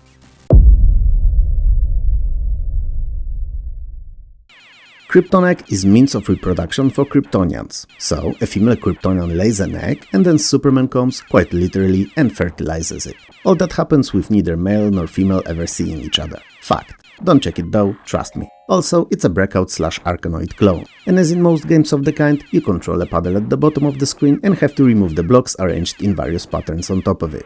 You do it by bouncing the ball, the Krypton egg if you will, at them. Now, as we know, in the light of our yellow sun, Kryptonians are near indestructible. Same goes for their eggs, so they happily bounce off all the bricks, destroying them left and right. You complete the level when all bricks are removed and lose a life if the ball, excuse me, an egg, ever crosses bottom line of the screen. Simple as that. Naturally, as most of these clones go, Krypton Egg features a whole plethora of various pickups randomly falling out of blocks, both positive and negative. So, size change for the paddle, enlargement or duplication of the ball, thrusters for the paddle to move freely all over the screen, weapons that help clearing levels faster, and many more. So the sooner you learn which pickups are which and prioritize getting these more important ones, the better you'll be doing. One thing that Krypton Egg has to offer that similar games don't, and I don't mean the Superman legacy here, though that's unique as well, are the enemy rush and boss levels. First, see you shooting enemies popping up from a gateway at the top of the screen, and second, fight a boss creature in static screen horizontal view fashion. These additions may not be strong enough content-wise to ever be made separate games, but as a refreshing palette cleaner between regular stages, they're perfect, and add a lot of replayability, keeping the game fun all throughout.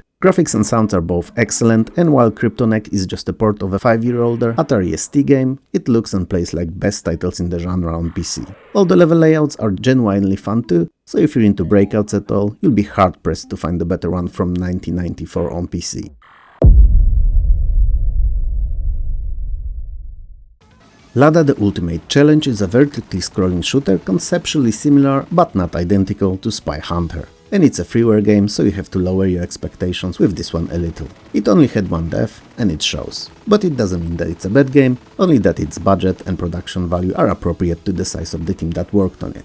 And for the one-man effort, it's pretty decent. The game sees you constantly driving upwards through changing environments and shooting enemy vehicles. The score is directly proportional to the distance you've traveled, with some extra points awarded for score pickups. You start with 3 lives and your car is described by 3 attributes: condition, bullets and missiles. And while the latter two are self-explanatory, the first starts at 100 and a set amount is deducted from it every time you hit something or someone and when they hit you. When it gets to 0, you lose a life. Naturally, there are pickups that pop up on your travels, and these are extra score, missiles, ammunition and repair/healing. So yeah, that's pretty much it, the whole game. And I've not much else to say about it. Oh wait, hold on, it has a story, and it's a good one. Ironically, that is. Let me read it to you verbatim from Moby Games' website.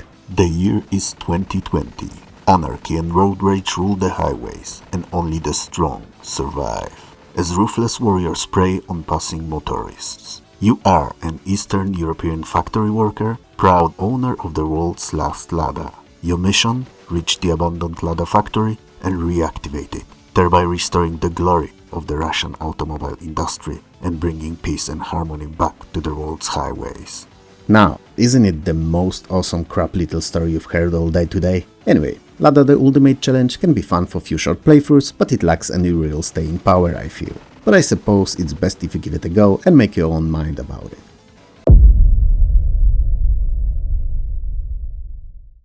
Lagav Les Adventures de Mokata, which I've 100% mispronounced here, is 1991's Titus's action platformer. It features 14 always scrolling levels and a story of Lagav going on an adventure to find and rescue his beloved Susie that's been kidnapped. Nearly each of those levels contains few secret rooms and ends with a boss fight. Naturally, all stages are filled with thematically appropriate to its designed enemies, and these have to be either disposed of by throwing various objects that you can pick up at them or avoided.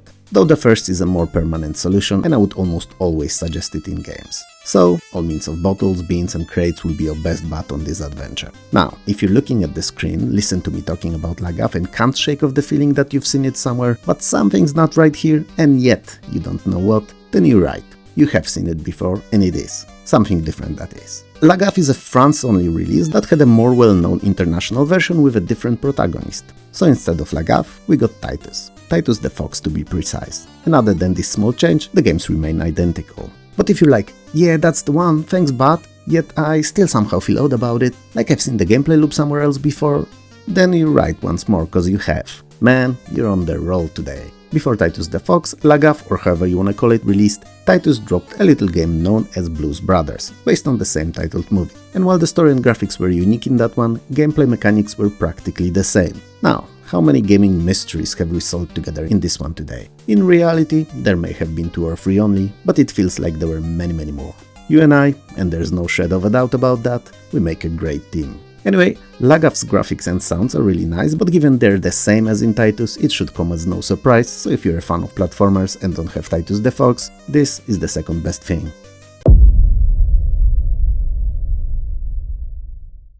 Last Night in Camelot is a shareware action platformer, and it's a pretty weird name for a game in which you use no weapons. Yep, not a single one. You know how most knights in combat do? So, despite most knights owning at least one sword and a set of good armor, you being a knight wannabe at worst, a hero in the making at best, only sport a rusty armor. It's better than nothing, but having a weapon would make your life much easier. The game is a side-scrolling platformer in which you're playing as a young noble who responded to King and Merlin's call for a new knight to join the famous ranks of Knights of the Round Table. To do that, you have to prove your worth by finding the Excalibur and defeating the Black Knight and his dwarf minions. And since it's the minions that stole the sword, you can sorta kill 2 birds with 1 stone, so to speak. Each level contains numerous enemies, various pickups worth points, teleports and such. You can enter buildings too, and the doorway walking animation is the cutest thing ever. The little knight looks as if he was doing one of those Fortnite dances. I mean, I know the single dev couldn't do as much as the whole team would be able to, but it just looks cute is what I'm saying. And I'm not sure if that was intended. Since you're unarmed, as we've established already, the only way to deal with the enemies, other than straight up avoiding them, is to jump on their heads, Mario style. Naturally, Last Night in Camelot is not the best platformer out there, especially not for 1996 when it came out, but it's a decent one and reminds me of older Epic Mega Games' titles. And if you keep in mind that it's a small shareware release and don't have unrealistic hopes for it, you may end up having fun with this one, especially that it's not too long. So, to summarize, if you have it already, it's worth a playthrough, but I wouldn't go out of my way seeking it out if you don't.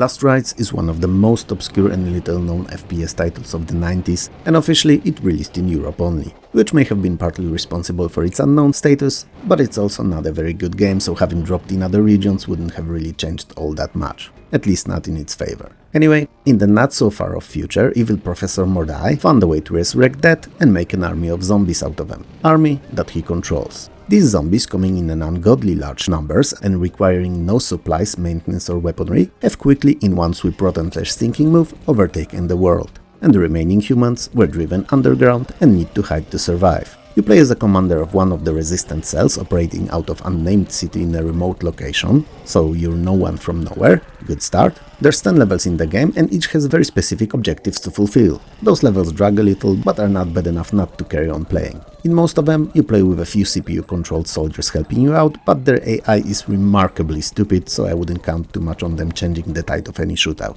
And you can't even issue them basic orders, so they're just there, to be honest. But it is what it is. In one of the latter stages, you'll eventually recover some kind of a super weapon that you'll need to use on Professor in a final solo assassination mission. All levels are rather maze-like in their design and contain a fair amount of environmental puzzling, seeking switches, opening doors and the likes. And that's the biggest beef I have with Last Rites, cause it has you running around seeking for all these, and it features no in-game automap.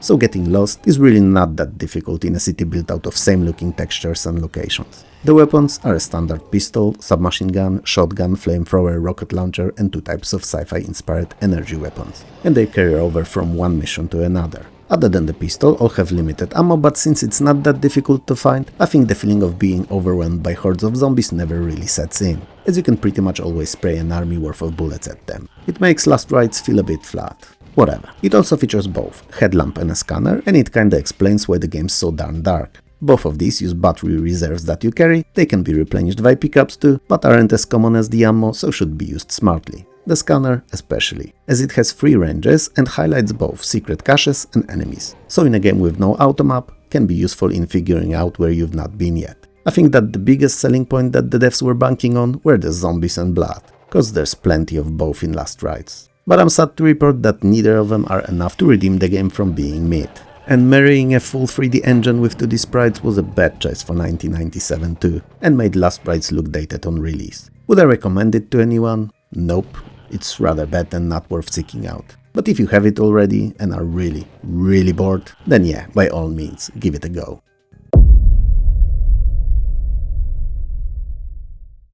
Legacy of the Ancients originated on C64 before being ported to other systems, thus being one of them. And it's a fantasy role-playing using the same engine that the earlier Questron did. And unlike in most games of the genre, you don't start off as a hero, but slowly grow into the savior's shoes, which is a nice change of pace if you ask me. You're a shepherd who by coincidence finds a dead body and a mysterious leather scroll on it, from which you learn that you must find a way to destroy it, as its existence alone invites a challenge from those who'd want to possess it and gain its powers. So, you'll be seeking ways to eventually destroy the scroll, while in the same time fight for your life and complete quests as in any other RPG. Interestingly enough, even though you have your typical stats of dexterity, strength, charm, endurance and intelligence in Legacy of the Ancients, there's no experience points whatsoever, and you level up by completing quests. It's an interesting choice and honestly not one I enjoy, but I respect what the devs were trying to achieve with it, putting attention on the story and not combat. The world is viewed from the top-down perspective and features towns, cities, castles and dungeons. These last actually are presented in a first-person 3D style. Various towns and certain museum displays allow you to play in special minigames that, if completed successfully,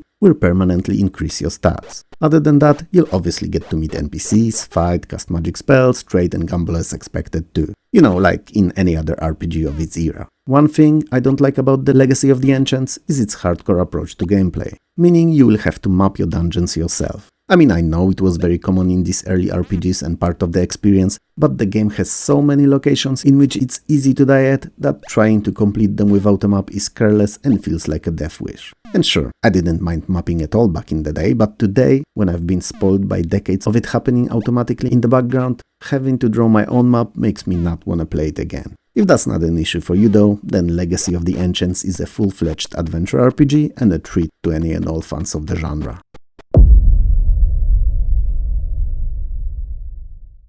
Oh, I'm gonna butcher the title of this one. Legend of the Jail is one of the weirdest games ever. I've not played it though, so everything I'll tell you about it and my opening assumption is solely based on what I found about it online. Keep that in mind. So, apparently it's an action game that has some strategic and point-and-click elements to it too. You play as the Jel, a son of wizard and a witch, former rulers of your lands. While they weren't loved by their subjects, you are not their favorite either. That said, tough times have befallen upon the lands and your wisdom is sought, your guidance and even possibly land saving. And you have 3, let's call them missions or quests maybe even to complete: finding the daughter of Ulysses, brew a magic potion for Theros, and obtain enough gold for starving members of Kal's tribe. I don't know who these folks are and I'm kinda feeling lost already. So, Legend of Jejel will see you traveling around different lands and finding objects of interest on them by clicking all over the interactive pictures depicting said lands. You have a limited number of clicks, so you'll have to pick and choose where to look for the items to have the highest chances of succeeding,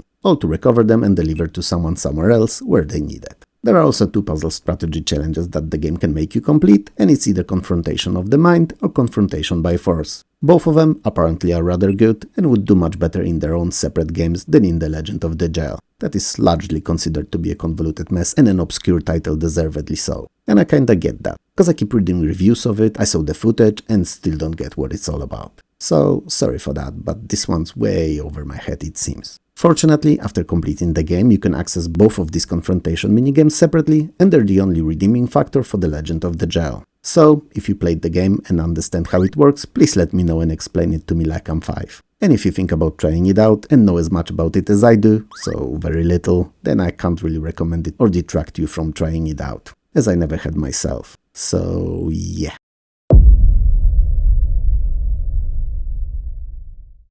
Legend of Fargale is a turn-based / real-time hybrid fantasy role-playing. Something weird and bad had happened to the elves, some kind of a corruption spread among their kin, so that they started without any provocation attacking innocents and gearing up to conquer peaceful and prosperous city of Tyne. The Count of Tyne, sensing the impending doom, seeks out somebody to sneak through the elf-infested lands and get to the city of Sildane to ask the local count to send the reinforcements. This is where you come in, and along with a party of your created adventurers, will discover the secrets behind the elf's plague and will seek out the way to defeat it. For the most part, Legend of Fargale looks and plays similarly to Bard's Tale, with a difference that while the combat is turn-based, the remainder of gameplay is in real time, meaning that if you leave your party standing anywhere, the game will not be paused and the in-game time will carry on running. Combat is party-based and you issue orders to each of your party members and then see them play out in a little window on the bottom left. The experience for combat is earned dependent on how successful a particular character was in it, so if one of your heroes is initially better than the rest, chances are he/she will develop faster and the gap will widen too. It's not a biggie though, just something worth keeping in mind. Also, the encounters are rather difficult and keep positioning in mind, so make sure not to have your caster standing next to the enemy, as not only they will be easy to cut down, but it will be tough for them to focus to use magic, so, and that's the best advice I can give you, it's worth to save often, and keep few of those saves running. Other than that, you'll travel over the top-down view world, visiting towns, exploring the wilderness and dungeons. These last in the first-person perspective. You'll fight the enemies using both melee and magic, and will have an adventure and a half. Interestingly enough, despite Legend of Fargale taking place in an entirely different universe, you can import your characters from Fantasy 1 and 3 and Bard's Tale 1 and 2 to play with your previously used party. To summarize, if you like classic adventures, this one's as good as they come, if you don't mind mapping all by yourself, as that's what you'll need to do too.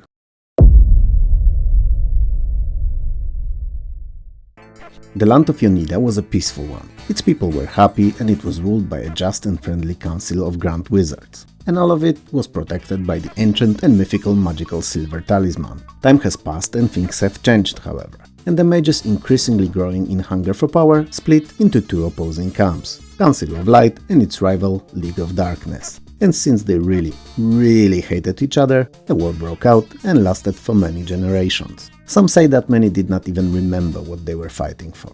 Amid the constantly drowning the land's chaos, an opportunity arose, and someone or something took it and stole the talisman. Your task, generally speaking, will be to find it and recover it. Legend of the Silver Talisman is very similar in its gameplay formula to arcade classic Gauntlet, but sporting graphics more alike to what we know from Ultima 6, so a top-down slightly tilted viewpoint and attractive and colorful VGA presentation. Unlike Gauntlet, however, Silver Talisman features many more kinds of weapons, monsters and considerably more expansive levels. The most curious thing about it though is the split-screen 2-player mode, which actually is the only way it can be played. so you're always with someone else, be it human or CPU, and you can go through the entire adventure together or play unfriendly, fighting it out whenever you get a chance, or even steal from one another, because why the hell not? Legend of the Silver Talisman is a pretty fun action RPG hybrid, and if you're a fan of these, and even more so have a friend with you, you'll no doubt will have a fun afternoon ahead of you.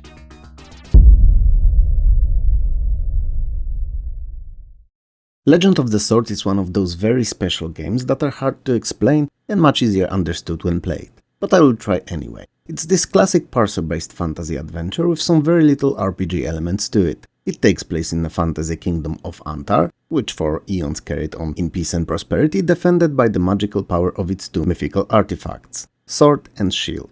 When the game takes place, however, Antar is in a different place. It has been invaded by the evil Suzar and hordes of his aggressive warriors, and there's seemingly no force left anywhere to defeat him, unless the legend speaks true and combined power of the legendary sword and shield could do it. Well, we won't know until we try, so you and 5 other adventurers volunteer to find the enchanted artifacts and defeat the evil tyrant. And this is where the game starts, with a ship dropping all of you on an uncharted Antar island. But before it does, the game asks you where you'd like to land, giving you 3 options. And while it may not seem important at first, it will keep throwing those decision moments, both big and small, at you all throughout, allowing you to craft your own unique adventure with weight of each of the choices influencing its outcome. Most actions and interactions with objects and characters are described in detail in the text output window, with at least 2-3 lines of atmospheric text to each, adding a lot of flavor to your quest. The game uses a text parser, which I despise with a passion of all Olympic athletes ever being that point short of getting the bronze medal, knowing that they're good, but not good enough to get to the podium. Time after time again, with their frustration growing exponentially with each competition they participate in and fail to perform good enough. Same with parser-based adventures. Each next, despite how well it's implemented, annoys me more and there's nothing I can do about it. It's all in my head. That said, in Legend of the Sword, at least the traversal can be done with icons. It may not be a lot, but it's something. The location graphics and the map that you'll get to experience in the game may not be the highest quality out there, but for 1988 adventure game and EGA display, they're decent. And most importantly, they elevate this otherwise text-based heavy adventure to a bit higher standard.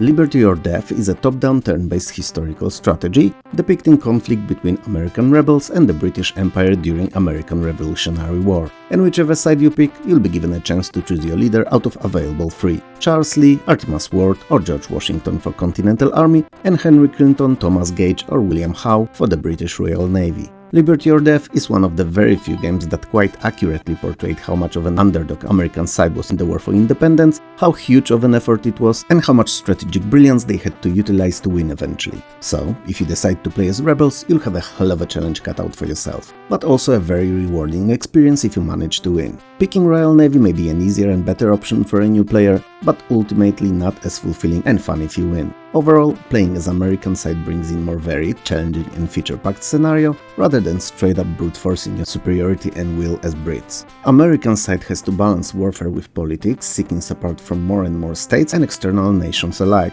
while Royal side can just spit out more and more units. Within reason, but that's what it mainly does. The difference in playstyle between the two nations is monumental and it guarantees at least 2 full and uniquely feeling playthroughs. Though, same as with all other good strategies, many more are more likely. Combat encounters can take place on land and water, and the graphics, while simple, are easy to read and understand, so they never get in the way of tactics. Should you play Liberty or Death then? If you like strategies or are into history, then definitely. Otherwise, it may feel a bit too utilitarian, too blunt, and you may very well start your strategy adventure with something better, like Sid Meier's Civilization for instance.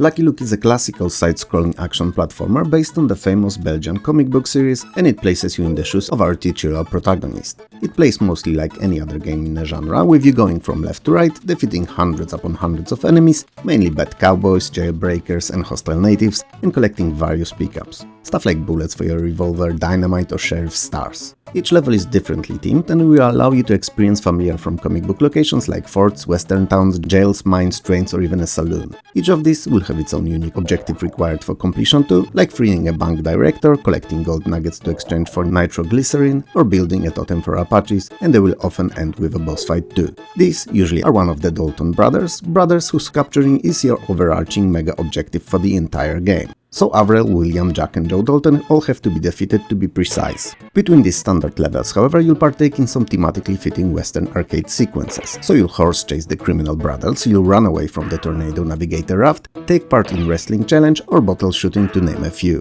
What you should take out from all of this is that Lucky Luke is rather varied and should keep you entertained all the way through. The game's presentation is great. It looks as if it was torn straight from the pages of the comic book, and even though it uses a low-resolution display, no detail is spared either on the characters or backgrounds, and it's a pleasure to witness in motion. I mean, I wouldn't expect any less in 1997, but I've been burnt and disappointed before, so it's worth pointing out that Lucky Luke delivers. On all fronts, no less. Some stages will feature very basic environmental puzzling, like figuring out how to use makeshift trampoline made out of log, plank and a huge piece of hay hanging above it all, and the likes. But these are never difficult to work out and only add to the comic book atmosphere of it all. If you like platformers, you're gonna love Lucky Luke. And if you don't, try it out anyway, it plays great and looks amazing.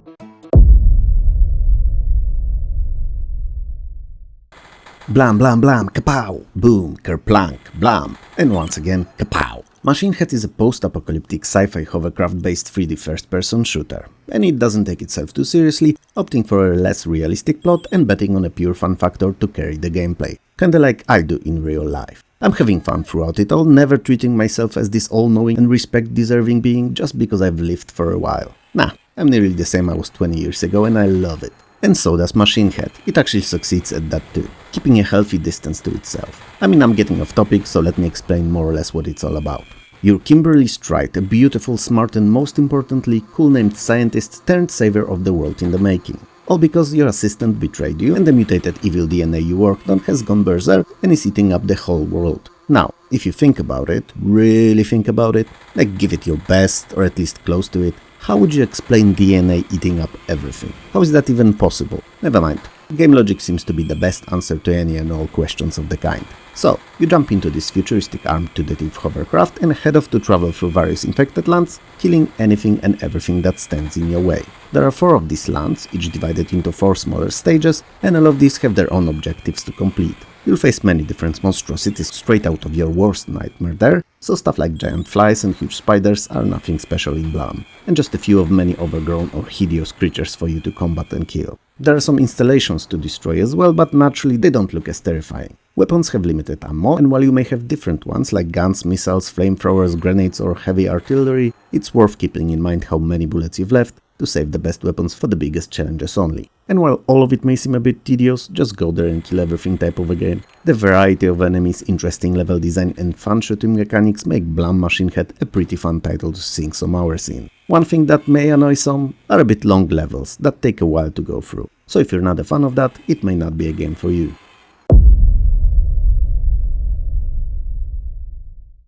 MOT is a tale about a boy and his monster, MOT, and it's based on an old Spanish comic book. It's also a mess to both play and explain. I'm gonna try, but you gotta give me a break with this one, it's something else. Anyway, you're sad boy and you have a monster living in your closet. You know, like all boys do. Worst of all, he can teleport and make mess everywhere. And he does it all the freaking time. Remember how it was when your monster used to do it when you were a kid? You kept trying to explain to your parents that it wasn't you and they acted as if you were lying. Like they wouldn't remember having a monsters of their own years before. Or was it just me? Anyway, same situation here. So, MOT is there with you and he does what these do. Until one day, that is, when suddenly he's gone, and if you were grown up, it would be understandable, cause all of the monsters leave us when we grow up. Nope, MOT just disappeared without a trace. And when you get a distress call explaining what happened, you decide that you have to save him. Cause as much of a trouble as he is, he's also your monster. MOT in reality is a collection of free mini-games, all rather bad in my opinion and not worth your time. But whatever, let's try to tackle them somehow. In first, MOT is running around the house destroying stuff and you have to clean up after him so that your parents wouldn't see him. There are 3 health bars in this mode, one for MOT's hunger, one for house's condition and one for your sanity. And naturally all have to be kept leveled. It's a rather difficult and unsatisfying game. The other 2 are not much better, I'm afraid. Unlike the first side view one, these are top-down and see you both going upwards defeating enemies. In first, you have to kill a certain number of them to complete the level, second carries on until you die. Now, granted, I've not played MOT for years by now, but I remember being disappointed, giving it just a minute per game or so and not liking it at all. If I however misremembered or misunderstood something about MOT, feel free to correct me, cause I may be disregarding it for no reason, but will sure as hell not give it a second chance anytime soon.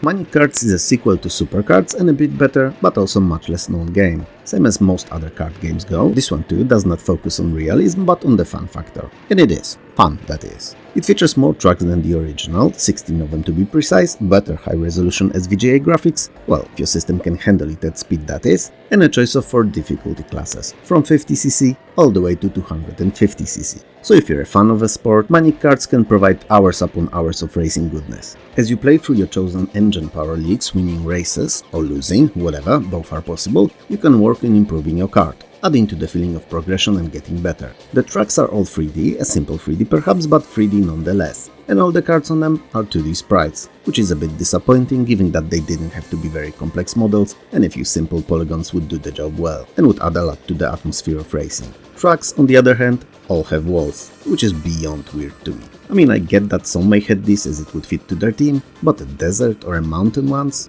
It's silly. I suppose it was made to either reduce the number of sidetrack objects or to keep you within their bounds. Whichever the reason, it's a bad game design choice and one I'd rather not see implemented. But whatever, it is what it is. Sadly, I'm not done complaining. Far from it actually. Which is a bit weird for me as I actually like Money Cards, I just think that it could be much better. With just a few changes it could have been a well-known and popular game. Anyway, same as its predecessor, the game doesn't feature local split-screen multiplayer, which is a serious letdown as there's hardly any better game for split-screen than cards. Any Nintendo owner can tell you that. And finally, the included track editor, which is rather limited in terms of its track creation capabilities, is not only disappointing in terms of features, but also very unergonomic, feeling like an afterthought and not a tool made for gamers to extend the life of the title with their own creations.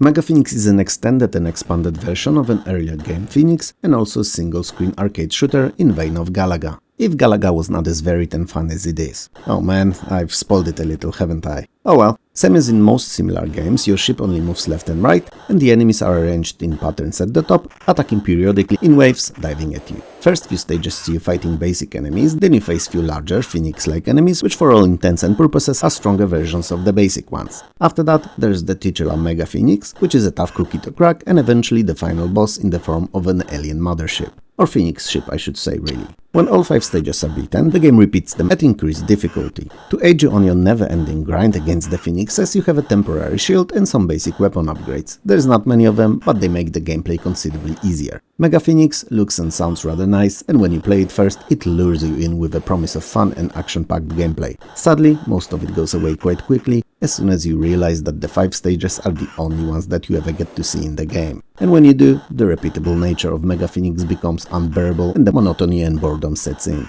That is how I feel about it though, and you may disagree. Mega Phoenix is a cool title to play through once, against friends for points, and then to forget about for a decade or two, as there's just way too many great old and new games not to waste your time on this one.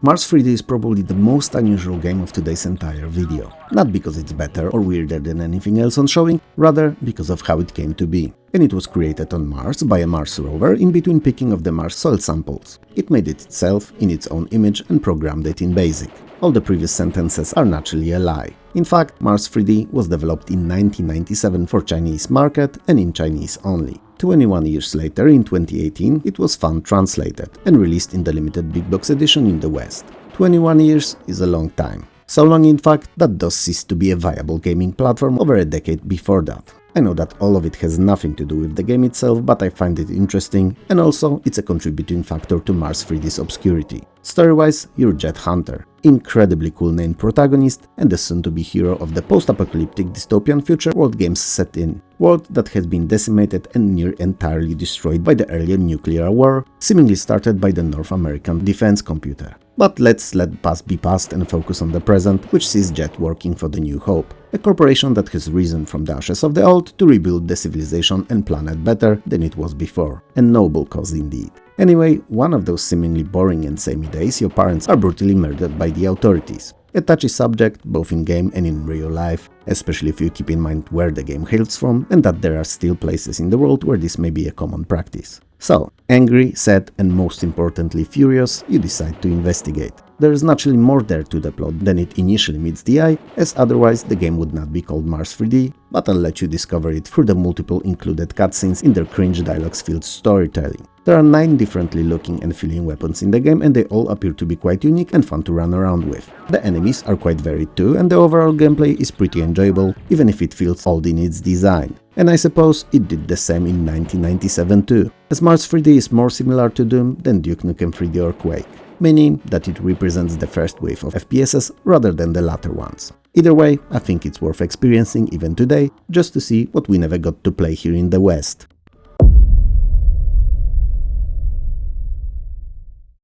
Myk is a very fun mid-90s platformer in which you play as the titular protagonist. As you and your friend Masha were playing, you wandered into the mysterious forest next to your village, and it appears that it's also a home of a particularly evil and pesky witch. It seems that before Instagram and Twitter, X, people did not share information on mysterious haunted forests in their vicinities. I'd assume that living next to such place, everyone would knew that the witch was there, and she was generally speaking unpleasant to both look at and interact with, but clearly it was not the case. Maybe it was before the invention of Internet version 0.1 alpha, so village notice boards. Anyway, coming back to our story, the witch naturally jumps on you too, turns Masha into a tree and you into a ladybug and locks you away in her castle. And this is probably even weirder than you not knowing of her in the forest. I mean, ladybug is so easy to kill, why wouldn't she just get rid of you once and for all? And even if she didn't, why did she kept you? Have you ever seen a ladybug? They're the most boring creatures out there. Nothing to watch really. Ah well, it's her mistake and she'll learn it soon enough, as naturally you do not intend to stay an insect for much longer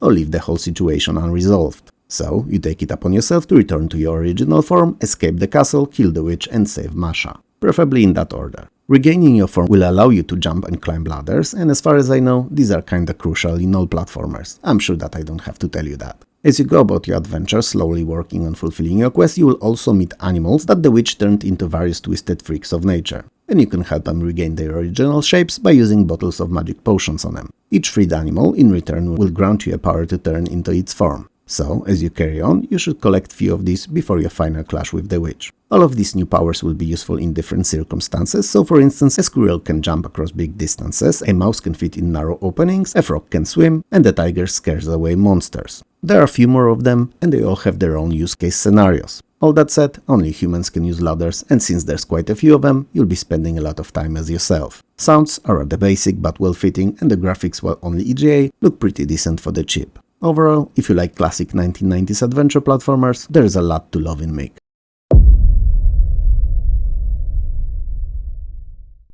Modern Wars was way ahead of its time when it released in 1989, and even more so when it originally dropped a year earlier on C64. It was made from ground up to be an online multiplayer real-time strategy. Yes, in the 80s no less. Sure, it can theoretically be played in single player in training mode, but it's far from the fun that it offers when played against someone else. So, as predominantly versus game for the two players, each of the opponents takes control of one army of robots consisting of 4 basic unit types. Grunts are your infantry, riders are cavalry, boomers are artillery, and spies are, well, spies. Other than that, both of you have your command centers that you can defend and in the same time compete to capture the one belonging to the enemy. Comsen is an unarmed mobile unit that can launch drones and missiles. First can be used for fast and far-off reconnaissance and also trigger remotely to explode. Kinda like we use drones now for warfare. So that was what, 35-ish years ahead of its time? Cool, right? Anyway, missiles can obviously be used as, well, missiles and target specific enemy units or drones. Come to think of it, given the presence of these two on your comsen, I'd like to retract my former statement of it being unarmed.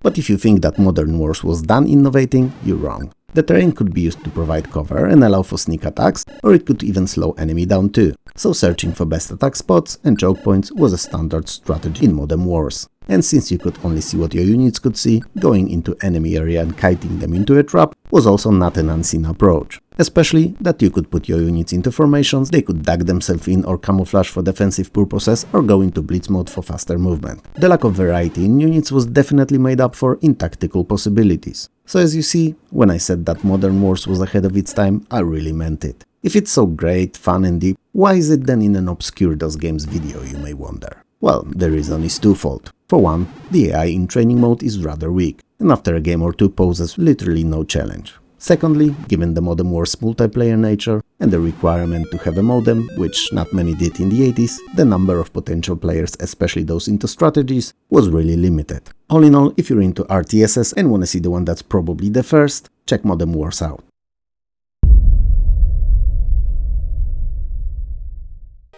Museum Madness is an educational point-and-click adventure game set in the Natural History Museum. But before you click away or jump to the next title in the video, let me assure you that it's actually pretty good and can be a great title for kids to learn some useful and accurate stuff and hone their problem-solving skills while having fun in an attractive-looking game. Story-wise, someone sneaked into the museum and mixed all the exhibits, causing the titular museum madness. So, it's up to you to restore things to how they were, and solve the mystery behind it all. For the most part, the game plays like any other adventure with a simplified interface, that is. You do not have a list of actions that you can perform like in most other games in a genre, but each item or character, when hovering a mouse over it, will have a certain single action assigned to it.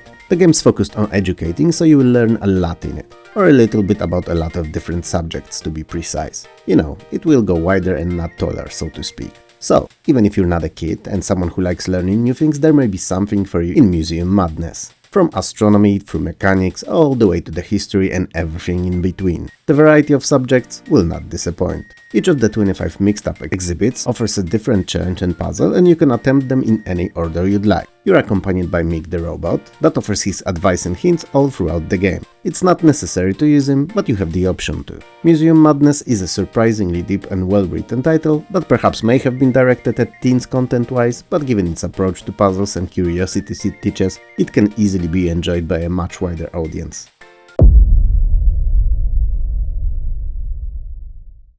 Mystical is a top-down, humorous, vertically scrolling arcade fantasy shooter. You're a magician, or wizard actually, cause magicians pry on obliviousness of his witnesses to trick them into thinking that he's doing impossible, while a wizard like Gandalf, be it grey, white or purple, either of the three, channels magic through his spells to quote-unquote really do the impossible. Stuff like freezing a lake, hurling fireballs, or instantly baking a raw pizza. So yeah, you're one of the latter. And you travel through 12 levels from the Marsh of Eternal Stench, amazing name I must add, all the way to the Garden of Eden, going through hundreds upon hundreds of fantasy-themed enemies, monsters, knights, monks and sorcerers alike. I can't tell you why, cause I don't know, but for whatever the reason they're all bent on stopping you. And when they touch you, you die. So it's a bad touch, I suppose. You're far from defenseless, however, and you can zap them with your magic wand, occasionally picking up various items, potions or even scrolls to acquire new magical powers, stuff like firebolts or genie assists. From time to time, you face one of the few bosses. They are not overly difficult and a nice break from constant upward traversal.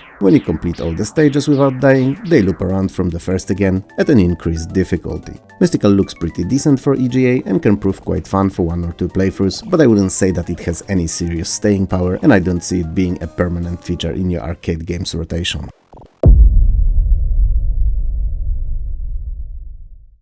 Motor Mash is kinda like Micro Machines, just not micro and in sorta 3D. It originated on PlayStation before being ported to PC, so there should be no surprise that even in top-down games some form of 3D was used. It was, after all, the it of late 90s. The game is divided into 6 worlds of 8 tracks each, but they are not all available from the get-go and most have to be unlocked by advancing in the League game mode. Each of the worlds is unique, and not only in terms of its design, but also in additional gameplay mechanic modifications. In the Amazon, for instance, you're not only racing on tracks, but also on the treetops, and in the city, you also traverse on the roofs. So, while these may be small differences, there are few of these in each world, and they all add up to a differently feeling experience. There's also 12 different drivers to choose to race as, and each of them has a uniquely looking and slightly different performing vehicle. And finally, there are 6 different racing modes. Single player, which is the same as in any other racer, practice, that too explains itself quite well, knockout, which is a series of runs in which you earn points to participate in the forthcoming rounds. Each position is scored and you have to earn as many points as possible to carry on and not fall off. League is the main single player mode. You start in the 3rd division and race your way to the top spot in the 1st. And this is the mode where you unlock new tracks. Beat the Clock is your typical settle up record mode, and there's nothing special about it. And last and final is Team Play, which is basically same as Knockout, with a difference of there being 2 teams of 2 racers each. Naturally, as with most games like Motor Mash, it's most fun in multiplayer, and that's how I would recommend approaching it. I mean, sure, you have to unlock all the stages first, but when you do, I see no point in ever playing the game in single again. It's best with others, and that's how it should be experienced. Motor Mash's graphics and sounds are not bad, even if displayed low res only. That said, PC was more than capable of holding its own in high-res 3D by 1998, so I would really prefer it having been raised to at least 640 by 480. To summarize, Micro Machines it is not, but it's pretty decent in its own right, and good fun if there's more of you playing.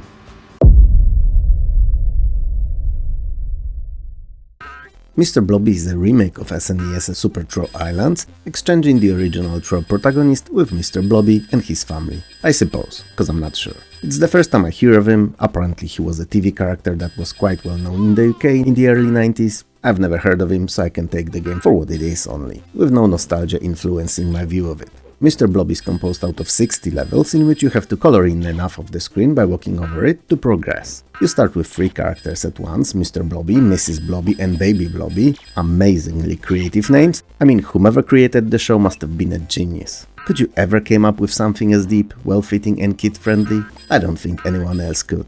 Wow! Silly names aside, you can switch between them at any point at will, and you only lose a game when all 3 of them are out of lives. Most of the enemies that you'll encounter are very similar to one another and they feel rather unimaginative, following the pre-programmed paths, never straying from them even by one step. You can defeat them by throwing limited in number cupcakes, but in reality most could just be avoided as they don't actively chase you. The level design is a bit more interesting than anything I've said to this point, though not enough in my opinion to guarantee spending a lot of time with this game. After all, what do you get if you replace bits and pieces of an already rather mid game with even worse ones than the original were? You get Mr. Blobby. Mess of a platformer that's sadly not very fun to play, and it's entirely understandably obscure. It just didn't deserve any real recognition.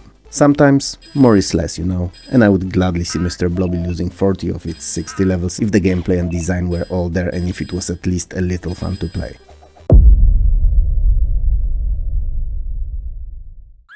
Murder Makes Strange Deadfellows is a detective mystery point-and-click adventure game. Short of the game, but I'll get to that soon. You play as Nick Steer, and you're along with your family at the will reading of your great-uncle Randolph Steer. When it's all done though, you learn from a friend of your late uncle that there's apparently a newer version of the will somewhere in the house, and that the death may not have been an accident at all. So naturally, being the truth-seeking fellow that you are, you decide to do both. Find correct will and figure out if Rudolph's passing was really an accident. I mean, the title of the game kinda gives a lot away, doesn't it? Murder Makes Strange Deadfellows, which I will call MMSD from now on, cause it's just way too long to keep repeating. And it is a lot like an interactive book kind of a game, with a very limited interactivity. It's basically a series of comic book-like graphics with some decent voiceovers, and you can from time to time pick which room to go to observe a story sequence playing out when you get there. The game is not linear at all, and you can visit rooms in any order you'd like, but it's timed, so you can't do it endlessly. In the end, very limited gameplay in MMSD,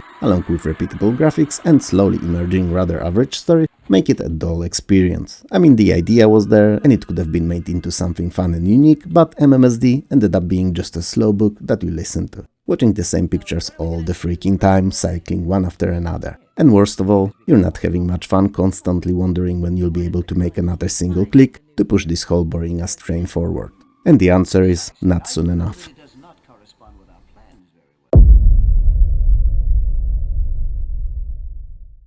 Mutant Zone, yes, mutant and not mutant, is an arcade action game with a terrible, awful, disturbingly ugly presentation. And I know there was a time when CGA was the best PC could do, and I understand it all, really. It just doesn't mean that I can't hate it. I mean, as limited as the EGA was, it allowed for so much more. The colors could be mixed to create an illusion to there being many more of them, and some games could even straight up look like works of art, with talented graphic designers at the helm. CGA? Well, it either looks bad or really bad. Nothing else really. So, since you know my take on it, you can go to town in the comments below if you feel like letting me know how wrong I am. I can take it all, I'm sure of it. And if not, then know that you just made an old man cry. Not that old, but you get what I'm on about. Anyway, cause as usual I'm on everything but not the subject I was supposed to cover. Mutant Zone is composed out of 2.5 arcade sections. First 1.5 starts off in the first-person view, that's that half I mentioned by the way, and sees you shooting incoming enemy ships. Each of the kills awards you 1 extra life for the remainder of the gameplay. Interesting mechanic, I gotta give it that, but there's a reason for it too. Well, we'll get to it in a minute though. Then the remaining whole one from the initial 1.5 sees you platforming from left to right, shooting or avoiding any and all enemies. And truth be told, the enemies come at you so fast, regardless of how that sounds, that if you don't memorize their approach patterns, you will keep dying and losing the game. Time after time. And that is why Mutant Zone throws scraps of extra lives at you first, cause it knows that it's over the top demanding. It's not bad per se, let's make that clear, it's just unfair. Which is another of those game design sins that I like to complain about. Whatever. The second part of the game is side-scrolling too, this time not platforming, however, but flying on a hoverbike fighting enemies. If you complete this section, you'll win the game. But don't worry, you probably won't, as it's even more difficult than the platforming part was. To summarize, Mutant Zone, without the T, looks bad, sounds terrible, and plays unsatisfyingly. Exactly how I'd imagine an early CGA arcade game.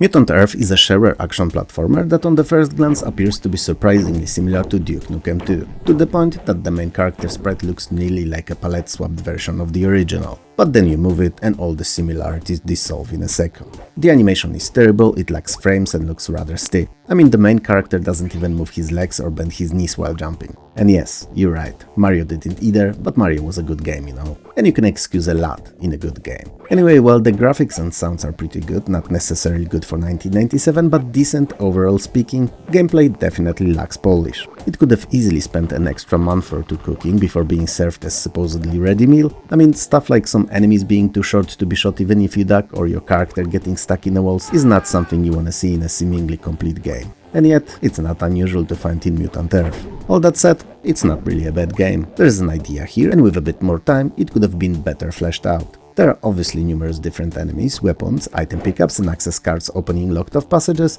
you know, your typical platforming fare. You play as Rock Tempest, a post-apocalyptic nuclear destruction survivor who wants to emerge to the surface from the supposed safety of the underground, only to find an aftermath of destruction on the way there. Mutated creatures, all bent on killing anything and everything that comes their way. Shareware version only came with one level and multiplayer mode, and the whole game was unlocked with a purchase. Would I recommend Mutant Earth today? Well, I would, but only as a learning tool for both. How to not release games and how to survive in the post-apocalyptic world.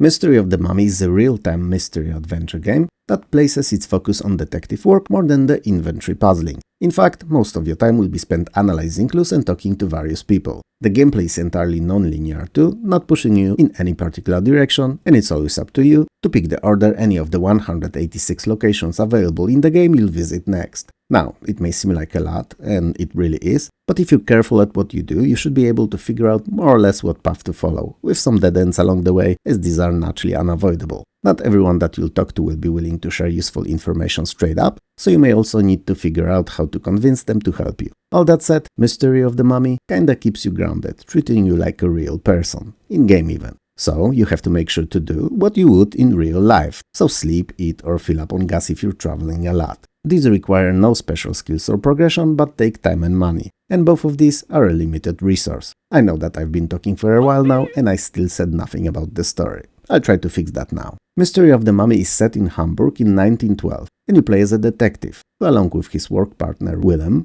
has to solve a case revolving around the mummy and its alleged curse. And like I said, you can go about it in any way and order you'd like, provided you manage to solve the case within a week. Because after that, your superior will ask you a series of questions regarding it, and only if you answer them correctly and provide evidence to support your claims, you'll win. I played a very similar board game to that some time ago with a buddy of mine. I mean, there was no mummy in it, but the rest was near identical. There was a case to solve, time limit to do so, non-linear gameplay, and after a week you had to be ready to prove that you solved it. It was called Detective, a modern crime board game. And that's as much unsolicited information as I will give you about it today.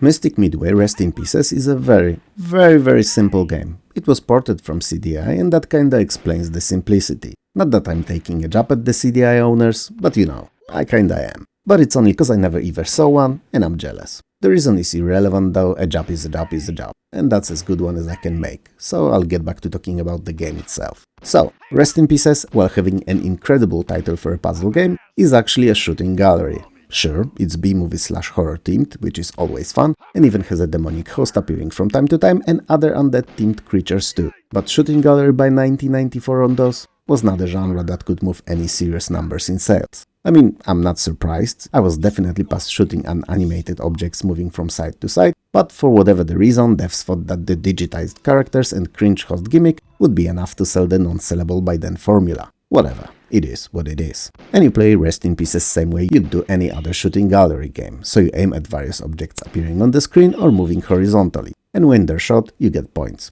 Naturally, you have a limited time and ammo per stage, and your goal is to hit as many targets as possible to amass the most points. Each stage requires a certain number of them to complete, and levels will get progressively harder as you go through more and more of them. But you won't, as Rest in Pieces is not very fun. Worst of all, you don't even get a crosshair to aim yourself, but shoot from the bottom of the screen as if it was 1985. It's just not my cup of tea. Perhaps you'll find something in it for yourself, but I'd suggest investing time into something better, like a long poop break or having a pint and relaxing, rather than playing this turd of a game.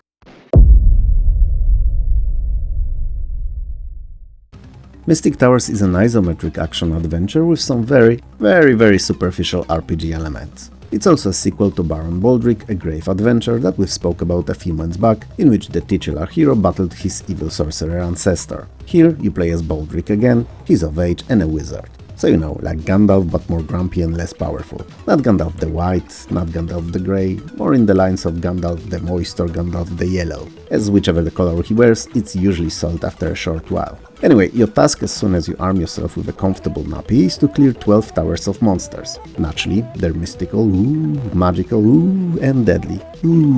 That last one didn't sound that great. I honestly don't know why I've done that. Cringe. Each tower consists of 5 floors of 9 rooms each for a total of 45 rooms overall, 15 monsters and 1 monster spawner. So, obviously you have to kill all the monsters, destroy the spawner, and find the large red tower key that opens the tower entrance. You start with 9 lives, like all cats and wizards do, and you earn additional ones every 10,000 points which are acquired by collecting treasures. Interestingly enough, same as in previous game, you have to find and consume both food and drink to keep Baldric alive. Not something seen often in action games, but I suppose the devs wanted to double down on the idea. Other than the enemies, there are also traps, some of them damage Baldric, others kill or poison him. Poisoning can be cured by using a spell or by drinking slime from outlets, which is questionable solution at best and very risky at worst, or finally by eating mushrooms, which should not be eaten when he's not poisoned, as then they insta-kill him. There's 10 spells in the game and you can either find them while adventuring or purchase in vending machines. There are 5 damage spells of Ice, Sulfur, Venom Cloud, Fireball and Lightning, so representing elements that they correspond to, and 5 utility ones: Reveal, Heal, Levitate, Teleport and Bomb, with the last one used exclusively to destroy the spawner. On top of it all, there are also 3 power-ups: Meta Power, increasing power of the currently equipped spell, Invisibility, which is exactly what it sounds, and Shields, which is basically a temporary resistance to damage. Now, remember how I initially said that there's 12 towers? I lied. Well, no, not really, I didn't, but I also kinda did. I know I'm losing you, but that's how my brain works, and I had to get it all out. In reality, there's only 6 towers, but they appear in the game in 2 kinds: Apprentice, which is the first half of the game and considerably easier one too, and Wizard, the second half, that start you with no map, stronger enemies, new traps and obstacles, and the red tower can never spawn in the first room. Mystic Towers is a surprisingly fun and complete package of a game, and if you enjoy these action-adventure titles of yours, it's definitely one to keep an eye on. So, how did you like today's selection? I wanted a nice spread of genres and fortunately it was possible. So, let me know what you think of the games in the comments below. If you liked the video, hit those like and subscribe buttons below. Smash them if you have to, it helps more than you could ever know. Also, I would like to thank you and all my amazing Patreon and YouTube members for helping this channel keep going. And last but definitely not least, I would like to thank all the wonderful folks who record and upload playthroughs, let's plays and other retrocentric videos here on YouTube, because they help to preserve the games that would have otherwise belonged forgotten. So thank you.